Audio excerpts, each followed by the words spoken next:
सलाम मेरे अजीज लिसनर्स, उम्मीद करती हूँ आप सब खैर से होंगे। आज जन्नत के पत्ते बाय निम्रा अहमद का थर्ड लास्ट एपिसोड है, which is also the episode 16। So let's start it. जब वो उठी तो इशा की अजान हो रही थी। कमरे में तारीकी फैली थी। लिबास और बाल अभी तक नम थे। ज़रा हवास बहाल हुए तो रुहेल और उसकी बीवी का ख्याल आया। उसने तो उसे ठीक से देखा भी नहीं था। पता नहीं अम्मा ने क्या नाम लिया था। फ्रेश होकर अंगूरी लंबी कमीज के साथ मैरून चूड़ीदार पजामा और मैरून दुपट्टा लेकर वो गीले बालों को ड्रायर से सुखा के बाहर आई तो घर में चहल पहल सी थी। सहरिश और सना आबदा चच्ची के साथ आई हुई थी। इरम, सोनिया और साय मताई भी लाउंज में थी। रुहेल की बीवी फातिमा के साथ वाले सोफे पे दोपहर के अंदाज में बैठी थी, टेक लगा के टांग पे टांग रखे, गुलाबी कमीज के साथ कैपरी, बाल स्याह घुंघरियाले मगर बुरी सुनहरी स्ट्रिकिंग में डाई करवा रखे थे। नकूश से वो नेपाली कम और जरा साफ रंगत की एफ्रो अमेरिकन ज्यादा लगती थी। रंगत गंदुमी, रुखसार की हड्डियां ऊंची, भवें बेहद बारीक और चेहरे की जिल्द आम अमेरिकन लड़कियों की तरह फेस वैक्सिंग करवाने के बाइस जैसे छिली हुई सी लगती थी। लबों पे एक हल्की सी मुस्कुराहट। हया को समझ नहीं आया कि वो उसे अच्छी लगी थी या बुरी। सॉरी, सुबह मेरी तबीयत ठीक नहीं थी, सही से मिल नहीं सकी। अंग्रेजी में उससे बात करते हुए उसने एक नज़र अम्मा पे डाली। अम्मा इतनी नॉर्मल क्यों थी? क्या अम्मा और अब्बा ने उस लड़की को कबूल कर लिया था इतनी आसानी से? It's okay. ना तो अंदाज में रुखाई थी, ना ही वालेहाना गर्मजोशी, बस नॉर्मल सोबर सा अंदाज। हया अभी तक खड़ी थी, उससे बैठा ही ना गया। अजीब सी बेचैनी थी, तो माजरत करके किचन की तरफ चली आई। किचन और लाउंज के बीच की आधी दीवार खुली थी, सो उसे दूर से पुप्पो काम करती नजर आ गई थी। तुम ठीक हो? वो एक डिश की ड्रेसिंग करते हुए आहट पे पलटी। वही जिहान वाली आंखें, वही नर्म मुस्कुराहट। जी सॉरी, मैं दोपहर में जरा थकी हुई थी। नताशा से मिल ली? पुप्पो ने दूर लाउंज के सोफों पर बैठी औरतों की तरफ इशारा किया। वो चौंकी। उसका नाम नताशा है? सरगोशी में पूछते बज़ाहिर चीजें उठा उठा के पुप्पो को दे रही थी। हाँ, क्यों, क्या हुआ? ओह, पुप्पो समझ गई। अगर रूसी इस खूबसूरत नाम से कुछ गलत मतलब लेते हैं तो इसमें इस नाम का क्या कसूर? कसूर तो रूसियों का है ना? सही, मगर रुहेल अचानक आ गया। अब्बा का क्या रिएक्शन था? अब वो वलीद की बातों के असर से जरा निकली थी तो इन बातों का ख्याल आया। वो इसीलिए बगैर बताए आया है। बस भाई ने थोड़ा बहुत झिड़का और फिर रुहेल ने माफी मांग ली और नताशा ने भी इस्लाम कबूल कर लिया है, सो भाई मान गए। वो बेयकीनी से उन्हें देखी गई। इतनी आसानी से ये सब कैसे हुआ? उसे याद था कि इस शादी की वजह से अब्बा को हार्ट अटैक हुआ था। ओवन में डिश रखकर ढक्कन बंद करते पुप्पो ने गहरा सांस लिया। तो फिर और क्या करते भाई? अब वो शादी कर ही चुका है और नताशा को मुसलमान कर ही चुका है, तो बस बात खत्म। रुहेल उनका इकलौता बेटा है, पलोटी की औलाद। ओवन का टाइम सेट करके वो उसकी तरफ पलटी तो उनके चेहरे पे एक थकान ज़दा मगर बेशिकवा मुस्कुराहट थी। वो उनका बेटा है हया, और बेटों के कसूर जल्दी माफ कर दिए जाते हैं। स्लेब पर लटकाने को सिर्फ बेटियां होती हैं। कुछ था जो उसके अंदर टूट सा गया था। पुप्पो अब काउंटर की तरफ चली आई थी। बहुत से आंसू उसने अपने अंदर उतारे और फिर चेहरे पे जाहिरी बशाशत लाकर वो उनकी तरफ पलटी। आप ये सब क्यों कर रही हैं? और नूर बानो किधर है? वो ड्राइंग रूम में भाई वगैरह को चाय देने गई है। मैंने सोचा मैं खाने को आखिरी दफा देख लूं। खाने का काम औरत को खुद करना चाहिए ताकि खाने में औरत के हाथ का जायका भी आए। तो नूर बानो है ना पुप्पो? बेटा, औरत के हाथ का जायका सिर्फ उसकी फैमिली के लिए होता है। नूर बानो के बनाए खाने में उसके अपने बच्चों को जायका आएगा मगर उसके मालिकों को नहीं। वो जिहान की माँ थी, उनसे कौन बहस करता। सो वो वापस लाउंज में आके बैठ गई। जहन में वलीद की बातें अभी तक गर्दिश कर रही थीं। कुछ समझ में नहीं आ रहा था कि अब क्या होगा। दरमियान में अब्बा एक दफ़ा किसी काम से आए तो उसे बुला के पूछा। इलाही बख्श कह रहा था कि वलीद ने तुम्हारा रास्ता रोका है। वलीद का नाम लेते ही उनकी आंखों में बरहमी दर आई थी। वैसे वो नॉर्मल लग रहे थे, जैसे नताशा से कोई मसला ना हो। जी, वो धमकी दे रहा था कि अगर हमने उसके खिलाफ कोई कदम उठाया तो हम पे जाती हमले भी कर सकता है। अटक अटक कर उसने चंद फिक्रे जोड़े। मैं उसको देख लूंगा, अब अकेले बाहर मत जाना। अब्बा कह के आगे बढ़ गए। अब क्या फ़ायदा? کل تو ویسے بھی اسے استنبول چلے جانا تھا۔ کھانے کے بعد ثنا نے اس سے کہا کہ وہ ترکی کی تصاویر دکھائے سب کو۔ وہ لیپ ٹاپ لینے کمرے کی طرف جانے لگی تو ارم اس کے ساتھ آ گئی۔ اس کے سر میں درد تھا اور وہ ذرا لیٹنا چاہ رہی تھی۔ تم نے دیکھا عابدہ چچی اور سحرش کیسے سارا وقت پھپھو کے آگے پیچھے پھر رہی تھیں؟ ارم بیڈ پہ تکیہ درست کر کے لیٹتی بولی تھی۔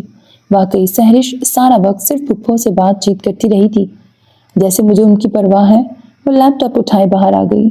جب وہ لیپ ٹاپ میز پہ رکھے اپنے ساتھ بیٹھی ثنا کو ایک ایک کر کے تصاویر دکھا رہی تھی تو نتاشا ثنا کی دوسری جانب سنگل صوفے پہ بیٹھی تھی۔ وہ زیادہ وقت خاموش ہی رہی تھی، بس کبھی کسی بات کا جواب دے دیتی، کبھی مسکرا دیتی اور کبھی امریکیوں کے مخصوص انداز میں نخرے سے شانے اچکا دیتی۔ ایک منٹ پیچھے کرنا۔ وہ بیوق ادا کی اپنی اور ڈی جے کی تصاویر آگے کرتی جا رہی تھی جب اس نے نتاشا کو سیدھا ہوتے دیکھا۔ وہ بے اختیار رکی، مڑ کر نتاشا کو دیکھا اور تصویر پیچھے کی۔ وہ ڈی جے تھی۔ ادا کے بازار کا منظر۔ عقب میں جہان کھڑا بگی بان سے بات کر رہا تھا۔ وہ بگی کی سواری سے چند منٹ قبل کا فوٹو تھا۔ وہ تصویریں نہیں بنواتا تھا مگر اتفاق سے اس تصویر میں نظر آ ہی گیا تھا۔ یہ جہان ہے نا؟ نتاشا جیسے خوشگوار حیرت سے بولی۔ لاؤنج میں موجود تمام خواتین رک کر اسے دیکھنے لگیں۔ وہ ذرا آگے ہو کر بیٹھی مسکراتے ہوئے اسکرین کو دیکھ رہی تھی۔ تم کیسے جانتی ہو؟ فاطمہ نے اچنبھے سے اسے دیکھا۔ یہ ہمارے پاس آیا تھا ایک دفعہ، نائٹ سٹے کیا تھا ہماری طرف، بہت سویٹ ہے نا؟ اس نے تائیدی انداز میں حیا کو دیکھا۔ حیا نے ایک نظر سب پہ ڈالی اور پھر اسبات میں سر ہلا دیا۔ وہ کتنا سویٹ ہے، مجھ سے بڑھ کے کون جانتا ہے؟ ہاں اس نے بتایا تھا، مجھے خوشی ہے کہ تمہیں یاد رہا۔ پھپھو مسکرائی تھی۔ روہیل سے وہ ان ٹچ تھی مگر نتاشا سے نہیں، سو انہیں اچھا لگا تھا۔ آف کورس آنٹی، اس نے بالخصوص بتایا تھا کہ وہ روہیل کی بہن کا شوہر ہے، سو میں کیسے بھول سکتی تھی۔ سحرش نے عابدہ چچی کو دیکھا اور عابدہ چچی نے سائمہ تائی کو۔ چند متذبذب نگاہوں کے تبادلے ہوئے اور جیسے لمحے بھر کے لیے خاموشی چھا گئی۔ پہلی بار اسے نتاشا بہت اچھی لگی۔ ولید کی باتوں سے چھائی کلفت ذرا کم ہو گئی اور وہ انہیں باقی تصاویر دکھانے لگی۔ پھر جب لیپ ٹاپ رکھنے کمرے میں آئی تو ارم اس کے بیڈ پہ بیٹھی اس کے فون کو کان سے لگائے دبی دبی غصیلی آواز میں بات کر رہی تھی۔ یہ لڑکی بھی نا۔ حیا نے بمشکل اپنا غصہ ضبط کیا۔ ارم اسے دیکھ کے تیزی سے الوداعی کلمات کہنے لگی۔ پلیز کال لاگ کلیئر مت کرنا، میرے اہم نمبر ضائع ہو جائیں گے۔ اس نے ابھی کال کاٹی ہی تھی کہ حیا نے فون کے لیے ہاتھ بڑھا دیا۔ ارم نے بغیر کسی شرمندگی کے فون اس کو واپس کر دیا اور کمرے سے نکل گئی۔ حیا نے کال لاگ چیک کیا، اسی نمبر پہ جو اس نے اپنے موبائل کے اندر ایک میسج میں محفوظ کر رکھا تھا۔ ارم نے آدھا گھنٹہ بات کی تھی، 30 منٹ اور 50 سیکنڈ۔ چونکہ نمبر فون بک میں محفوظ نہیں تھا سو ارم کو نمبر ملاتے معلوم نہ ہو سکا کہ یہ نمبر اس فون میں پہلے سے درج ہے۔ وہ تعصب بھری گہری سانس لے کے رہ گئی۔ یہ لڑکی پتہ نہیں کیا کر رہی تھی۔ عائشہ گل کہتی تھی، اچھی لڑکیاں چھپے دوست نہیں بناتی۔ کاش وہ یہ بات ارم کو سمجھا سکتی۔ وہ واپس لاؤنج میں آئی تو باتوں کا دور ویسے ہی چل رہا تھا۔ پھر سائمہ تائی نے ایک دم اسے مخاطب کیا، جہان کی واپسی کا کیا پروگرام ہے حیا؟ شاید یہ جتانا مقصود تھا کہ اسے جہان کی خبر تک نہیں۔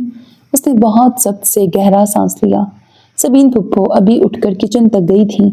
کل میں استنبول جا رہی ہوں نا، تو پھر دیکھتے ہیں کیا پروگرام ڈیسائیڈ ہوتا ہے۔ تمہاری کب واپسی ہوگی؟ سحرش نے بہت سادگی سے پوچھا۔ اسے لگا سب مل کر اس کی تحقیر کر رہے ہیں۔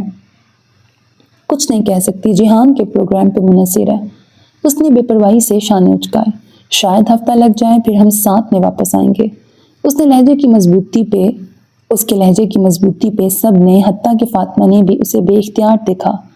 وہ نظر انداز کر کے ثنا کی طرف متوجہ ہو گئی، جو پیالی میں پانی بھر کر لائی تھی اور اپنے پرس سے سرخ گلابی اور کاسنی نیل پالش کی شیشیاں نکال کے میز پہ رکھ رہی تھی۔ اسے ماربل نیل پالش لگانی تھی اور وہ جانتی تھی کہ حیا سے بہتر کوئی یہ کام نہیں کر سکتا تھا۔ لگا کر دے رہی ہوں مگر وضو کرنے سے پہلے دھو لینا۔ سب ابھی تک اسے دیکھ رہے تھے۔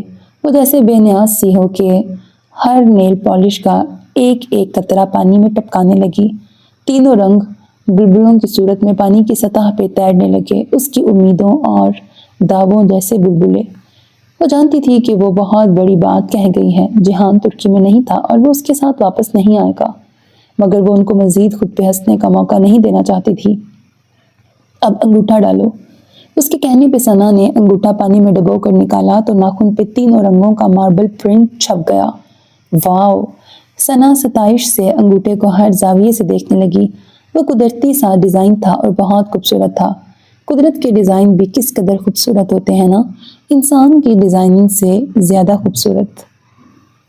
رات دیر سے وہ روحیل کے ساتھ تایا ابا کی طرف گئی تھی تاکہ جانے سے قبل ان سے مل لے اور طبیعت بھی پوچھ لے۔ تایا ابا کی پٹی بندھی تھی اور وہ قدرے بہتر لگ رہے تھے۔ تم بہن بھائیوں کا بھی آنا جانا لگا رہتا ہے، انہوں نے اپنے مخصوص انداز میں کہا۔ وہ بیڈ پہ تکیوں سے ٹیک لگا کے نیم دراز تھے۔ پرسوں اگر اسے لگا تھا کہ وہ پہلے جیسے تایا فرقان بن گئے ہیں تو وہ غلط تھی۔ گو کہ سرد مہری کی دیوار گر چکی تھی اور وہ نارمل انداز میں اس سے بات کر رہے تھے، پھر بھی پہلے والی بات نہ تھی۔ اس نے اپنے حجاب سے ان کے زخم کو مرہم دیا تھا۔ یہ بات جیسے پرانی ہو گئی تھی۔ فطرت کبھی نہیں بدلتی۔ اور جہان کا کیا پروگرام ہے؟ جہان میرے ساتھ ہی واپس آئے گا، تایا کے جواب میں اس نے ذرا اونچی آواز میں کہتے ہوئے قریب بیٹھی سائمہ تائی کو پھر سے سنایا تھا۔ تائی کو جیسے یہ بات پسند نہیں آئی تھی، انہوں نے رخ پھیر لیا۔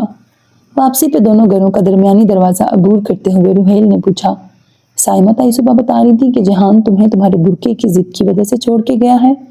حیا نے گہرا سانس لیتے ہوئے درمیانی دروازہ لاک کیا اور پھر روحیل کی طرف مڑی۔ تمہارے F S C pre engineering میں کتنے مارکس آئے تھے؟ میرے مارکس؟ وہ حیران ہوا۔ 991۔ کیوں؟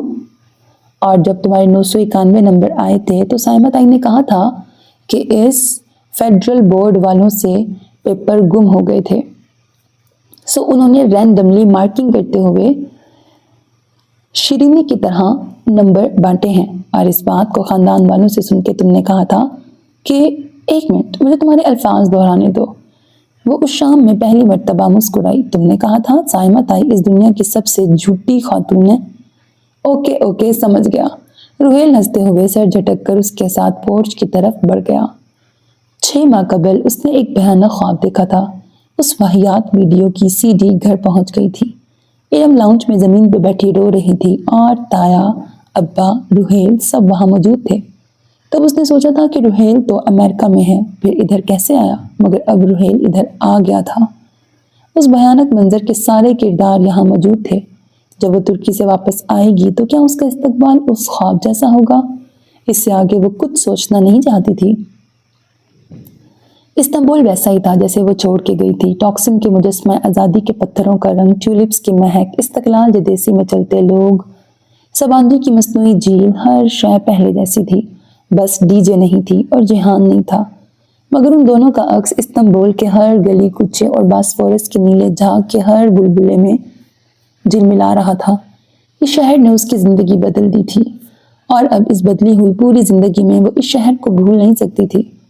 بیوک ادا کی بندرگاہ سے چند کوس دور وہ پتھروں کے ساحل پہ ایک بڑے پتھر پہ بیٹھی، ایک ہاتھ سے دوسرے ہاتھ کی انگلی میں پڑے پلاٹینم بینڈ کو گھماتی سمندر کو دیکھ رہی تھی۔ پرسوں جب وہ استنبول آئی تھی تب سے اب تک وہ جہان کا ہر نمبر ملا چکی تھی، مگر سب بند تھے۔ وائس میسج اس نے پھر بھی نہیں چھوڑا تھا۔ کیا کہے، الفاظ ہی ختم ہو جاتے تھے۔ کلیئرنس کے تمام معاملات اس کی توقع سے جلدی حل ہو گئے تھے۔ ویزا اس نے بڑھوا لیا تھا۔ پہلے اسے لگا کہ وہ دیر سے واپس آئی ہے، مگر فلسطینی لڑکے اور اسرائیلی ٹالی بھی ابھی گئے نہیں تھے۔ ان کی آج رات کی فلائٹ تھی اور فریڈم فلوٹیلا نے جو دوستی توڑی تھی وہ اب تک جڑ نہ پائی تھی۔ صبح ادلار آنے سے قبل اس نے معتصم کو پھر سے ابایا کے لیے شکریہ کہا تھا۔ وہ جواباً مسکرا کے رہ گیا تھا۔ بلاخر آج شام ان کا ترکی میں یادگار سیمسٹر اختتام پذیر ہو جانا تھا۔ خود اس کا کیا پروگرام تھا وہ ابھی کچھ فیصلہ نہیں کر پائی تھی۔ جہان لندن میں ہی تھا اور وہ ادھر نہیں جا سکتی تھی۔ وہ اس کو لیے بغیر واپس نہیں جانا چاہتی تھی۔ کیا کرے؟ ایک لہر تیرتی ہوئی اس کے قریب آئی اور پھر واپس پلٹ گئی۔ وہ اپنے خیالوں سے چونکی۔ لہر اس کے قریب ایک چھوٹا سا سیب ڈال گئی تھی۔ اس نے سیب چننے عرصہ ہوا ترک کر دیے تھے۔ خالی سیب کھولنے سے بڑی مایوسی کیا ہوگی بھلا، مگر نہ جانے کیوں وہ اٹھی اور ذرا آگے جا کر جھکتے ہوئے وہ سیب اٹھا لیا۔ دائیں پیر پہ زور پڑنے سے اب بھی تکلیف ہوئی تھی۔ سیپ لے کر وہ واپس بڑے پتھر پہ آ بیٹھی اور دونوں ہاتھوں میں اسے الٹ پلٹ کر دیکھا۔ سفید سرمئی سیپ جس پہ بھوری گلابی رگیں سی بنی تھیں۔ سیپ گیلا تھا اور ریت کے ذرات بھی اس پہ لگے تھے۔ اس نے پرس سے ٹشو نکالا، سیپ کو اچھی طرح صاف کیا، یہاں تک کہ ٹھنڈا سخت خول چمکنے لگا، اور پھر وہاں سے اٹھ آئی۔ پکنک کے لیے دور دور تک ٹولیوں میں بیٹھے سیاحوں سے اسے چھری ملنے کی توقع تھی، مگر یہ خوانچہ فروش سامنے ہی کھڑا نظر آ گیا۔ اس کے پاس چاقو تھا۔ حیا نے اس سے چاقو لیا اور وہیں اس کی ریڑھی کے ساتھ کھڑے کھڑے سیپ کو چاقو سے کاٹا۔ اس نے طے کر لیا تھا کہ یہ اس کی زندگی کا آخری سیپ ہوگا۔ اس میں سے یا تو سفید موتی نکلے گا یا پھر نہیں نکلے گا، مگر ان دونوں ممکنات میں سے جو بھی ہو وہ دوبارہ کبھی سیپ نہیں چنے گی۔ اس نے کٹے ہوئے سیپ کے دونوں باہم ملے ٹکڑوں کو آہستہ سے الگ کرتے ہوئے کھولا۔ دھیرے دھیرے دونوں ٹکڑے الگ ہوتے گئے۔ وہ یک ٹک سی کھلے سیپ کو دیکھ رہی تھی۔ تیسرا امکان بھی ہو سکتا تھا، یہ اس نے نہیں سوچا تھا۔ قریباً آدھے گھنٹے بعد وہ بہارے گل کے سامنے حلیمہ آنٹی کے فرشی نشست والے کمرے میں بیٹھی تھی۔ تم کہاں چلی گئی تھی حیا؟ سب مجھے چھوڑ کے چلے گئے، وہ بہت اداسی سے کہہ رہی تھی۔ وہ دونوں آمنے سامنے زمین پہ بیٹھی تھیں۔ بہارے نے سبز فراک کے اوپر گھنگریالے بھورے بالوں کو ہمیشہ کی طرح ہم رنگ پونی میں باندھ رکھا تھا، مگر اس کا چہرہ ہمیشہ جیسا نہ تھا۔ تو تم نے اپنا پاسپورٹ کیوں جلایا؟ اس نے جب سے حلیمہ آنٹی سے یہ بات سنی وہ اچنبھے کا شکار ہو گئی تھی، تاکہ وہ نیا پاسپورٹ دینے کے لیے میرے پاس آ جائے۔ بہارے نے کہتے ہوئے سر جھکا لیا۔ حیا نے الجھن سے اسے دیکھا۔ بہارے بہت سمجھدار، بہت ذہین بچی تھی، مگر اس طرح کی بات کی امید اس نے بہارے سے نہیں کی تھی۔ تمہیں کیوں لگا کہ وہ اس طرح واپس آئے گا؟ وہ اس کے جھکے سر کو غور سے دیکھتے ہوئے بولی۔ بہارے خاموش رہی۔ بہارے گل، تمہیں کس نے کہا کہ ایسا کرنے سے وہ واپس آ جائے گا؟ اب کہ اس نے سر اٹھایا، اس کی بھوری سبز آنکھوں میں بے پناہ اداسی تھی۔ سفیر نے کہا تھا کہ ایسا کرو گی تو وہ آ جائے گا۔ اچھا، وہ اب کچھ سمجھنے لگی تھی۔ تو سفیر بے کیوں چاہتے ہیں کہ وہ ادھر آ جائے جبکہ ادھر آنا اس کے لیے ٹھیک نہیں ہے؟ بہارے ٹکر ٹکر اس کو دیکھنے لگی۔ حیا نے افسوس سے نفی میں سر ہلایا۔ یہ سفیر کوئی گڑبڑ کر رہا تھا۔ کیا تمہیں پتا ہے کہ عبد الرحمن کدھر ہے؟ اور وہ ہچکچائی۔ کیا تمہیں پتا ہے وہ تمہارا؟ ہاں مجھے پتا ہے، اور اب اس بات کا ذکر مت کرو۔ اس نے جلدی سے بہارے کو چپ کرایا۔ دروازہ کھلا تھا۔ حلیمہ آنٹی کچن تک ہی گئی تھی۔ تم نے کہا تھا ہم مل کے اسے ڈھونڈیں گے۔ بہارے نے بے چینی سے اسے کچھ یاد دلایا۔ وہ ترکی میں نہیں ہے اور ہم اسے نہیں ڈھونڈ سکتے۔ میرے ابا نے اجازت۔ باہر آہٹ ہوئی تو وہ جلدی سے خاموش ہو گئی۔ حلیمہ آنٹی دوائی کی شیشی پکڑے اندر آ رہی تھیں، ہمیشہ کی طرح دوپٹہ اوڑھے، مسکراتا حلیم چہرہ۔ ان کو یقیناً خود بھی نہیں پتا تھا کہ ان کا بیٹا کیا کرتا پھر رہا ہے۔ کچھ تو تھا جو غلط تھا۔ مجھے نہیں کھانی دوائی۔ بہارے نے برا سا منہ بنایا تو وہ گہرا سانس بھر کے رہ گئی۔ اس کو کل سے بخار ہے، پلیز اسے دوائی پلا دو حیا، میں تب تک کچن دیکھ لوں۔ انہوں نے سیرپ اس کی طرف بڑھایا تو اس نے جلدی سے پکڑ لیا۔ میں پلا دیتی ہوں۔ تھینک یو بیٹا، میں تب تک کھانا نکالتی ہوں، تم کھانا کھا کے جانا، مسکرا کر کہتی وہ باہر نکل گئی۔ حیا نے گردن ذرا سی اونچی کر کے دروازے کو دیکھا۔ جب وہ اوجھل ہو گئی تو وہ بہارے کی طرف مڑی۔ کیا تم نے انہیں بتایا کہ یہ سب کرنے کے لیے تمہیں سفیر نے کہا تھا؟ ساتھ ہی اس نے چمچ میں بوتل سے جامنی سیرپ بھرا۔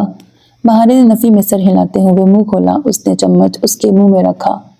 اللہ اللہ، میرا منہ کڑوا ہو گیا ہے۔ سیرپ پینے کے بعد وہ منہ کے زاویے بگاڑے شکایت کرنے لگی تھی۔ اللہ تمہیں سمجھے، اللہ تمہیں سمجھے۔ وہ جلدی جلدی پانی کا گلاس پیتی برا سا منہ بنائے کہہ رہی تھی۔ پانی پی کے بھی اس کے منہ کی کڑواہٹ ختم نہیں ہوئی تھی۔ وہ جیسے اپنی اصل اداسی کا چڑچڑاپن اس سیرپ پہ نکال رہی تھی۔ اتنا بھی کڑوا نہیں تھا۔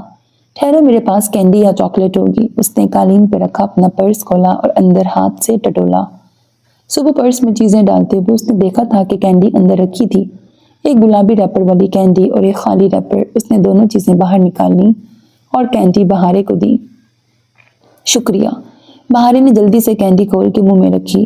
حیا نے خالی ریپر کو واپس پلٹ کر دیکھا۔ اسے اس ریپر کے ساتھ ڈاکٹر ابراہیم کی باتیں بھی یاد آئی تھیں۔ احزاب کی پہیلی۔ بہارے، تمہیں یاد ہے عائشہ نے کہا تھا کہ حجاب لینا احزاب کی جنگ جیسا ہے؟ ساری کرواہٹ بلائے۔ کینڈی چوستی بہارے نے اس بات میں سر ہلایا۔ پتہ ہے مجھے کسی نے کہا کہ اس میں کچھ مسنگ ہے، کیا عائشہ کچھ بتانا بھول گئی تھی؟ بہارے کیے ہلتے لب رکے، آنکھوں میں خوشگوار سی حیرت ابھری۔ ہاں مجھے پتا ہے، عائشہ نے آخر میں بتایا ہی نہیں تھا کہ… وہ کینڈی والے منہ کے ساتھ جوش سے بولتی بولتی ایک دم رکی۔ اس کی آنکھوں میں بے یقینی سی اتر آئی تھی۔ تمہیں بگلوں نے بتایا کیا؟ بگلے؟ حیا نے اچنبھے سے اسے دیکھا۔ ہاں ہاں، بہارے جوش سے سیدھی ہو کے بیٹھ گئی۔ جب سمندر کنارے عائشہ یہ سب بتا رہی تھی تو میں نے دل ہی دل میں بگلوں کو یہ بات بتائی تھی۔ مرمرا کے بگلے اور سلطان احمد مسجد کے کبوتر دل کی بات سن لیتے ہیں، مگر تم عائشہ کو نہ بتانا کہ میں نے یہ کہا ہے، وہ آگے سے کہتی ہے دل کی بات اللہ کے سوا کوئی نہیں سن سکتا۔ حیا بے اختیار ہنس پڑی۔ وہ ٹھیک کہتی ہے، مجھے یہ بات میرے ٹیچر نے کہی تھی۔ بگلے اور کبوتر کیسے کسی کی دل کی بات سن سکتے ہیں بہارے؟ بہارے کو اس کا یوں کہنا جیسے بہت برا لگا۔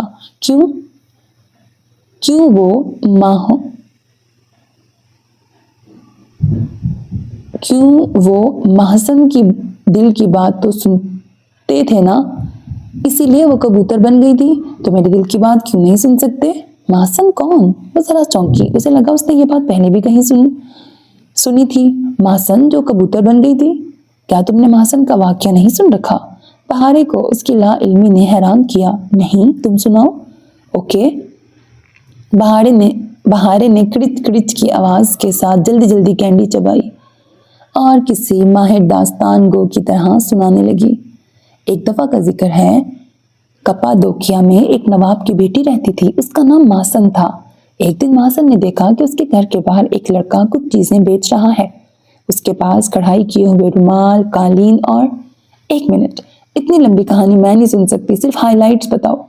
حیا نے دونوں ہاتھ اٹھا کے بہارے کو روکا۔ وہ جو بہت جوش سے سنا رہی تھی خفا سی ہو گئی۔ بس اسے وہ لڑکا پسند آ گیا، مگر نواب نے ان دونوں کو علیحدہ کر دیا اور محسن کو قلعے میں بند کر دیا۔ وہاں کھڑکی پہ روز کبوتر آ کے بیٹھ جاتے تھے۔ ایک دن انہوں نے محسن کے دل کی بات سن لی، پھر وہ کبوتر بن گئی۔ وہ روز صبح کبوتر بن کے اڑ جاتی اور شام میں واپس آ کے پھر سے لڑکی بن جاتی۔ نواب کو پتہ چل گیا تو اس نے زہریلے دانے رکھ دیے۔ محسن نے وہ کھا لیے اور وہ مر گئی، اور پھر اس کا باپ بھی پتہ نہیں کیسے مر گیا۔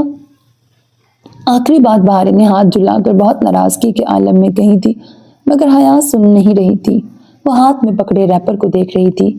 جس رات جہان گیا تھا اس سے قبل آخری دفعہ وہ اس سے اٹیلین ریسٹورنٹ میں ٹھیک سے بات نہیں کر پائی تھی، اور جب اس نے جہان سے واپسی کا پوچھا تو اس نے کہا تھا، میرا دل چاہتا ہے میں محسن کی طرح کبوتر بن کر کسی غار میں چھپ جاؤں۔ اس نے شکن زدہ ریپر پہ انگلی پھیری۔ اس پہ بنے غار کو دیکھ کے اسے بہت کچھ یاد آیا تھا۔ اس نے آہستہ سے سر اٹھایا۔ کپادوکیا۔ بہارے الجھ کر اسے دیکھتی رہ گئی۔ مجھے کپادوکیا جانا ہے، وہ کپادوکیا میں ہے، مجھے اسے ڈھونڈنا ہے۔ اس نے پرس سے موبائل نکالا اور تیزی سے فلائٹ انکوائری ڈائل کرنے لگی۔ کیا وہ کپادوکیا میں ہے؟ کیا تم اب ادھر جاؤ گی؟ بہارے بہت پرجوش ہو گئی تھی۔ حیا ایک دم ٹھہر سی گئی۔ اسے اپنی ایکسائٹمنٹ میں بہارے کے سامنے کپادوکیا کا ذکر نہیں کرنا چاہیے تھا۔ اگر بہارے نے کسی کو بتا دیا تو… اسے تو راز بھی رکھنا نہیں آتا تھا۔ اس نے خود کو کوسا اور فون بند کر دیا۔ کیا میں بھی تمہارے ساتھ کپادوکیا جا سکتی ہوں؟ بتاؤ، بہارے نے اس کا گھٹنا ہلا کے پوچھا۔ شش، اس نے ہونٹوں پہ انگلی رکھی اور کھلے دروازے کی طرف دیکھا۔ وہ اب یو ٹرن نہیں لے سکتی تھی، وہ بہارے کو بتانے کی غلطی کر چکی تھی۔ پلیز مجھے بھی اپنے ساتھ لے چلو، پلیز حیا، بہارے ادبی آواز میں منت کرنے لگی تھی۔ ایسا کرتے ہوئے اس نے اپنی آنکھوں میں زمانے بھر کی اداسی اور بے بسی سمو لی تھی۔ پلیز، میں وعدہ کرتی ہوں میں اچھی لڑکی بن کے رہوں گی، تمہیں تنگ بھی نہیں کروں گی۔ میں تمہیں کیسے لے جا سکتی ہوں؟ حیا نے بے چینی اور تذبذب سے کھلے دروازے کو دیکھا۔ حلیمہ آنٹی کسی بھی وقت آ سکتی تھی۔ پلیز حیا، پلیز۔ بہارے کی اداس آنکھوں میں آنسو تیرنے لگے۔ اس کا دل پسیجنے لگا۔ کیا بہارے کو ساتھ لے جانا اتنا مشکل تھا؟ اور اگر وہ اسے یہیں چھوڑ گئی اور اس نے سفیر یا کسی اور کے سامنے کپادوکیا کا ذکر کر دیا تو… جو بات جہان نے صرف اسے بتائی تھی اس کی ہر جگہ تشہیر ہو، اس سے بہتر تھا کہ وہ اس لڑکی کو اپنے ساتھ لے جائے۔ کیا وہ درست نہج پہ سوچ رہی تھی؟ حیا، بہارے، کھانا کھا لو۔ حلیمہ آنٹی کھانے کے لیے آوازیں دینے لگیں تو بہارے نے جلدی جلدی گیلی آنکھیں رگڑ ڈالیں۔ حیا کچھ کہے بنا اٹھ کھڑی ہوئی۔ کھانے میں پلاؤ کے ساتھ مچھلی بنی تھی۔ वो ज़रा बेतवज्जही से खाती बहारे के बारे में सोचे जा रही थी। सफ़ीर इस बच्ची को इसी घर में रोक के रखना चाहता था। ऐसा करके कहीं वो जिहान को ब्लैकमेल तो नहीं कर रहा था। अगर बहारे किसी मुसीबत में हुई तो जिहान को वापस आना पड़ेगा। वो बहारे के लिए ज़रूर आएगा। उसको जैसे झुरझुरी सी आई। उस्मान अंकल और सफ़ीर कहाँ हैं आंटी? उसने बज़ाहिर सरसरी से अंदाज में पूछा। होटल पे हैं दोनों, उस्मान शायद आने वाले हों, सफ़ीर ज़रा लेट आता है, आंटी ने मुस्कुरा कर बताया तो हया ने सिर हिला दिया। सफ़ीर अब घर पे नहीं था, ऐसे में वो बहारे को लेके वहाँ से जा सकती थी, यही ठीक था। भले उसे कोई जल्दी में फैसला करने वाली कहे, मगर वो ऐसी ही थी। उसने तहैया कर लिया था कि बहारे को साथ ले जाएगी। हलीमा आंटी, मैं चंद दिन के लिए इज़मीर जा रही हूँ, क्या बहारे मेरे साथ चल सकती है? बहारे ने तेजी से गर्दन उठाई। उसके चेहरे पे चमक दर आई थी। बहारे? अब पता नहीं, आयशा या उसकी दादी से पूछ लो, अगर उन्हें कोई एतराज़ ना हो तो। हलीमा आंटी ने जैसे राजी बरजा अंदाज में शाने उचकाए। उन्हें लगा था कि बहारे इस बात से खुश है, सो उन्होंने कोई एतराज़ नहीं किया। आयशा का नंबर बहारे से लेके उससे इजाज़त लेना एक रस्मी कार्रवाई थी। हलीमा आंटी ने बताया था कि बहारे का पासपोर्ट अब्दुर्रहमान एक हफ्ते तक भिजवा देगा। वो किधर था वो भी नहीं जानती थी, सो इस एक हफ्ते तक बहारे उसके साथ अगर रह लेती है तो किसी को इस बात से कोई मसला ना था। बहारे ने जल्दी जल्दी अपना छोटा सा बैग तैयार कर लिया और गुलाबी पर्स कंधे से टिकाए बिल्कुल तैयार होकर खुशी खुशी उसके साथ आन खड़ी हुई। चंद मिनट पहले तक लटकती हुई सूरत का अब शायबा तक ना था। छोटी सी अदाकारा। हलीमा आंटी से रुखसत होकर वो पहली फेरी लेके इस्तांबुल वापस आई। अपने ड्रॉम में आके उसने एक छोटे बैग में बहारे का सामान डाला और फिर अपने चंद कपड़े और ज़रूरी चीज़ें रखीं। कम से कम सामान बेहतर था। बहारे का नेकलेस वो गुज़िश्ता रोज़ खरीद चुकी थी, मगर उसने अभी देना मुनासिब ना समझा। उसे किसी ख़ास मौके के लिए संभाल कर वो अभी सिर्फ और सिर्फ जिहान के बारे में सोचना चाहती थी। हया, हम उसे वहाँ कैसे ढूंढेंगे? ऊपर उसके बंक पे बैठी उसे पैकिंग करते हुए देख रही थी। मैं ज़रा कुछ फ्रेंड से मिलाती हूँ, वो आज जा रहे हैं। वो बाहर चली आई और कमरा मुकफ्फल कर दिया। मोतसिम, हुसैन और मोमिन गोरसल स्टॉप पे खड़े थे।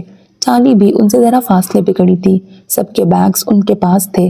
लतीफ़, चेरी और सारा, ये लोग कब के जा चुके थे। की हाल है हया? मोतसिम ने पुकारा।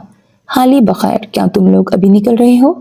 फ़लस्तीनियों के करीब पहुंच के उसने उनको मुखातिब किया तो आवाज़ में नामालूम सी उदासी डर आई। हुसैन ने ढीले ढीले अंदाज में सर हिला दिया।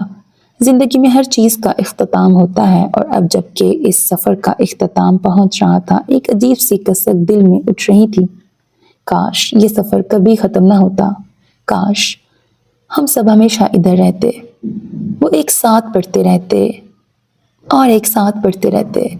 वो बहुत सी नमी अंदर उतारते हुए बोली। मगरिब के वक्त की उदासी हर सू छाई हुई थी। बस स्टॉप और सबांजी का सब्ज़ाज़ार वीरान सा लग रहा था। अगर ऐसा होता तो इस जगह का चाम ही ख़त्म हो जाता। इसलिए यही बेहतर है कि ज़िंदगी के इस फेज़ का इख्तिताम हो जाए, ताकि हम सारी उम्र इसे याद रखें। मोतसिम ठीक कह रहा था। मैं तुम लोगों को याद रखूंगी। तुम सब बहुत अच्छे हो। थैंक्स। और हाँ, क्या तुम्हें अपने पजल बॉक्स से कोई करामत चीज़ मिली या वो सब मजाक था? मोतसिम को अचानक याद आया। हाँ, बहुत अच्छी चीज़ मिली मुझे उससे। एक ऐसी चीज़ जो मैंने पा कर खो दी, मगर उसे दोबारा ढूंढने की कोशिश करूंगी। खैर, अपना ख्याल रखना।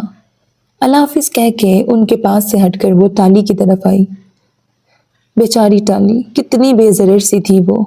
जरा सा छेड़ ही देती थी और वो खामखा इतनी टेंशन ले लेती। अहले मक्का तो अहले मक्का होते हैं, उनसे क्या शिकवा। असल दुख तो बनु कुरैज़ा देते हैं। हम सारा वक्त तुर्की, इटली और फ्रांस की हुकूमतों को हिजाब पे पाबंदी लगाने के बाइस बुरा भला कहते रहते हैं। अगर उससे आधी तवज्जो अपने ख़ानदान के बड़ों की तरफ कर लें तो क्या ही अच्छा हो। उसके पुकारने पे टाली, जो रुक फेरे खड़ी थी, चौंक कर मुड़ी, फिर उसे देख के मुस्कुरा दी। ओ हया, आज तुम्हारे बाल किस रंग के हैं? हमेशा की तरह खूबसूरत हैं। रंग जो भी हो, वो बहुत खुशगवार और पुरएतमाद अंदाज में जवाब देती उससे गले मिली। मैं तुम्हें मिस करूंगी। मैं भी। वो फिर वहां उस वक्त तक खड़ी रही जब तक वो लोग गोरसल में सवार ना हो गए। जब बस कैंपस की हदूद से दूर चली गई तो वो वापस ड्रोम में आई। बहारे मुंह बसोरे बैठी थी। हया, हम अब्दुलरहमान को कप्पादोकिया में कैसे ढूंढेंगे? मैं जरा फ्लाइट बुक करवा लूं, उसने अनसुनी करते हुए वहीं कमरे में टहलते हुए मोबाइल पे नंबर मिलाया। अतातुर्क एयरपोर्ट से उनको कैसरी के एयरपोर्ट कैसरी हवालानी की सुबह की फ्लाइट मिली थी। हवालानी, तुम लोग एयरपोर्ट को हवालानी कहते हो और हम हवाई अड्डा। उर्दू के अल्फाज तुर्क से भी निकले हैं इसलिए। फोन बंद करते हुए वो जैसे महजूज हो के बोली। बहारे बहुत गौर से उसकी बात सुन रही थी, लेकिन अगर डीजे होती तो कहती तुर्क उर्दू से निकली होगी, मगर हमारी उर्दू ओरिजिनल है बिल्कुल। वो धीरे से हंसी और सर झटका। वो मेड इन पाकिस्तान पे कोई कॉम्प्रोमाइज नहीं करती थी। उसका लहजा कहीं खो सा गया। डीजे, वही जो मर गई थी ना? बहारे ने बहुत समझदारी से पूछा। वो अपना सवाल भूल चुकी थी। और अब वो कभी वापस नहीं आ सकती। बास लोग इतनी दूर चले जाते हैं कि उनसे दोबारा मिलने के लिए मरना जरूरी होता है। उसके चेहरे पे तारीक साए आन ठहरे। वो खिड़की के पास आई और स्लाइड खोली। बाहर तारीकी में डूबते सबांजी के वसीओ अरीज मैदान नजर आ रहे थे। तुम्हें पता है वो रोज सुबह इस जगह खड़े होके क्या कहा करती थी? क्या? वो कहती थी गुड मॉर्निंग। अल्फाज लबों पे दम तोड़ गए। जब पिछली दफा वो पाकिस्तान से आई थी तब भी डीजे का मकोला दोहराने से कबल अल्फाज इसी तरह दम तोड़ गए थे, मगर तब वजह शिद्दत गम थी और आज वजह सामने खड़ी थी, बल्कि खड़ा था सफीर उस्मान। उसने जल्दी से स्लाइड बंद की और पर्दा बराबर किया। बाहर स्प्रिंग की तरह बंक से उछलकर नीचे उतरी। ये यहाँ क्यों आया है? वो बेयकीनी से दोहराती पर्दे की दर्ज से देखने लगी। बहारे भी उसके साथ खड़ी एड़ियां ऊंची करके खिड़की से झांकने लगी। दूर सब्जाजार पे सफीर खड़ा एक स्टूडेंट को रोक कर जैसे कुछ पूछ रहा था। वो जवाबन नफी में सर हिला रहा था। ये हमारे बारे में पूछ रहा है? कतरे की घंटी कहीं बजती सुनाई दे रही थी। बहारे ने परेशानी से उसे देखा। क्या वो मुझे ले जाएगा? नहीं, तुम मेरे साथ रहोगी, मैं कुछ करती हूँ। उसने मोबाइल निकाला और जल्दी से हाले का नंबर मिलाया। हर मुश्किल वक्त पे हाले ही उसके काम आती थी। सफीर बुरा नहीं है, वो मेरा और आयशे का बहुत ख्याल रखा करता था। वो बिल्कुल हमारे भाई जैसा है। भाई सिर्फ वही होता है जिसे अल्लाह ने आपका भाई बनाया हो बहारे, और जिसे अल्लाह आपका भाई न बनाए वो कभी भाई नहीं हो सकता। बस तुम और आयशे, तुम लोग बहुत सादा हो। नंबर मिला के उसने फोन कान से लगाया। हाले लाइब्रेरी में थी। उसके कहने के मुताबिक वो फौरन बाहर आई और सीधी सफीर की तरफ गई। वो उसे पहचान गया था। होटल ग्रैंड पे वो उससे मिल चुका था। सफीर ने उससे पाकिस्तानी एक्सचेंज स्टूडेंट का पूछा तो हाले ने बताया कि वो तो दोपहर की ट्रेन से इजमीर चली गई थी। किस स्टेशन से ये हाले नहीं जानती थी, लेकिन सफीर ने उसे अपना नंबर दे दिया कि अगर हया के बारे में कुछ मालूम हो तो उसे ज़रूर आगाह करे। हाले ने उसकी पूरी तसल्ली और तशफ़ी करा के फ़ोन नंबर रख लिया, और वो एक बच्ची का भी पूछ रहा था जो गालिबन यही है। डोंट टेल मी हया कि तुमने उसे अगवा किया है। सफीर के जाने की तसल्ली कर लेने के बाद अब हाले उनके ड्रॉम में बैठी खुश होते हुए अपनी कारगुजारी बता रही थी। मैं अनातोलिया की बहारे गुल हूँ, मुझे कोई अगवा नहीं कर सकता। बहारे बाकायदा बुरा मान गई। फिर हाले, कल तुम्हारा खुशकिस्मत दिन होगा या बदकिस्मत दिन? उसने बहारे को मुकम्मल तौर पे नज़रअंदाज करके अपनी पैकिंग समेटते हुए पूछा। सुबह वो गोरसल की बजाय हाले की कार में एयरपोर्ट पे जाना चाहती थी। कोई खबर नहीं कि सफीर सुबह फिर वापस आ जाए। खुशकिस्मत दिन, हाले ने हमेशा की तरह पुरखलूस अंदाज में बताया। तुर्क और उनकी मेहमान नवाजी। वो वापस जाकर उन सबको बहुत मिस करेगी, वो जानती थी। सुबह मुंह अंधेरे हाले उन्हें लेने आ गई। उसने एहतियातन हाले को बताया था कि वो अनकरा जा रहे हैं और ये कि वो लड़का बहारे का हमसाया है और उसे इससे कुछ तहफ़्फ़ुज़ात हैं। जब हाले चली गई तो उसने कप्पादोकिया के लिए 2 टिकट्स खरीद लिए। हया, बहारे ने उसके साथ चलते हुए उसके अबाया की आस्तीन जरा खींच कर उसे मतवज्जा करना चाहा। हम उसे कप्पादोकिया में कैसे ढूंढेंगे? सुबह से वो कोई तीसरी मर्तबा ये सवाल दोहरा रही थी।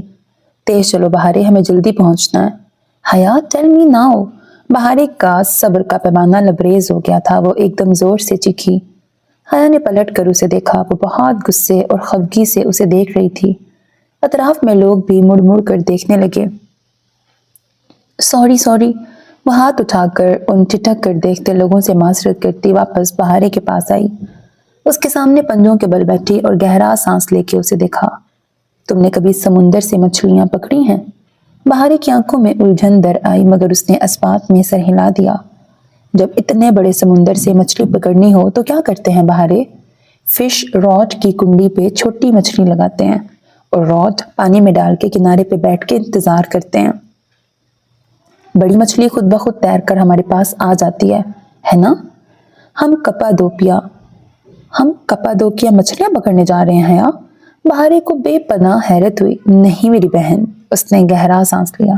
कैसे समझाए? वहीं बैठे बैठे पर्स खोलकर उसने वो डब्बी निकाली जिसे वो सबांजी के ड्रॉर में रख कर भूल गई थी। इस डब्बी में एक ट्रेसर है जो अब्दुर्रहमान का है। उस ट्रेसर का रिसीवर उसके पास है। होता यह है कि जब मैं उसके करीब होती हूँ चंद मील के फासले पे, तो उसको अपने रिसीवर पे पैगाम मिल जाता है कि मैं इस शहर में हूँ। क्या हमें भी पता चल जाएगा कि वो किधर है? नहीं बहारे, हमें उसको नहीं ढूंढना है, उसे हमें ढूंढना है। जैसे ही उसे पता चलेगा कि मैं उसके करीब हूँ, वो मुझे कॉल करेगा और मैं पहली दफा मेजर अहमद की कॉल का इंतजार करूंगी। उसने आखिरी फिक्रा दिल में कहा था और खड़ी हो गई। बहारे ने नीम फहमी से अस्बात में सर हिलाते हुए उसका फिर से हाथ पकड़ लिया। वो शायद ठीक से समझ नहीं पाई थी। आज से लाखों बरस कबल अनातोलिया के पहाड़ों बशमूल हसन दाग और अर्जईस दाग तुर्क में पहाड़ को कहते हैं, का लावा फटा था और यूं सयाल मादा उन पहाड़ों की चोटियों से बहता इर्द गिर्द के मैदानों में दूर दूर तक फैलता गया। कई सदियां उस नावे को सूखने में लगीं और करीब 32 लाख बरस कबल ये लावा मुकम्मल तौर पर खुश्क तो हो गया, लेकिन बारिश और कटाव के बाद ये अपने पीछे जमीन के चेहरे पर एक अजीबोगरीब इलाका छोड़ गया। चांद की सरजमीन से मुशाबत रखने वाले मैदान और वादियां जहां हैरत अंगेज नक्शो निगार बने रह गए, जैसे हाथ से किसी माहिर मुसव्विर ने बनाए हों। कपादोकिया, खूबसूरत घोड़ों की सरजमीन। कपादोकिया का पहला नाम किसने रखा, इस बारे में कई रवायात हैं। अलबत्ता इसका मौजूदा नाम कपादोकिया के बारे में आम राय यही है कि ये फारसी के कतपतोका से निकला है, यानी खूबसूरत घोड़ों की सरजमीन।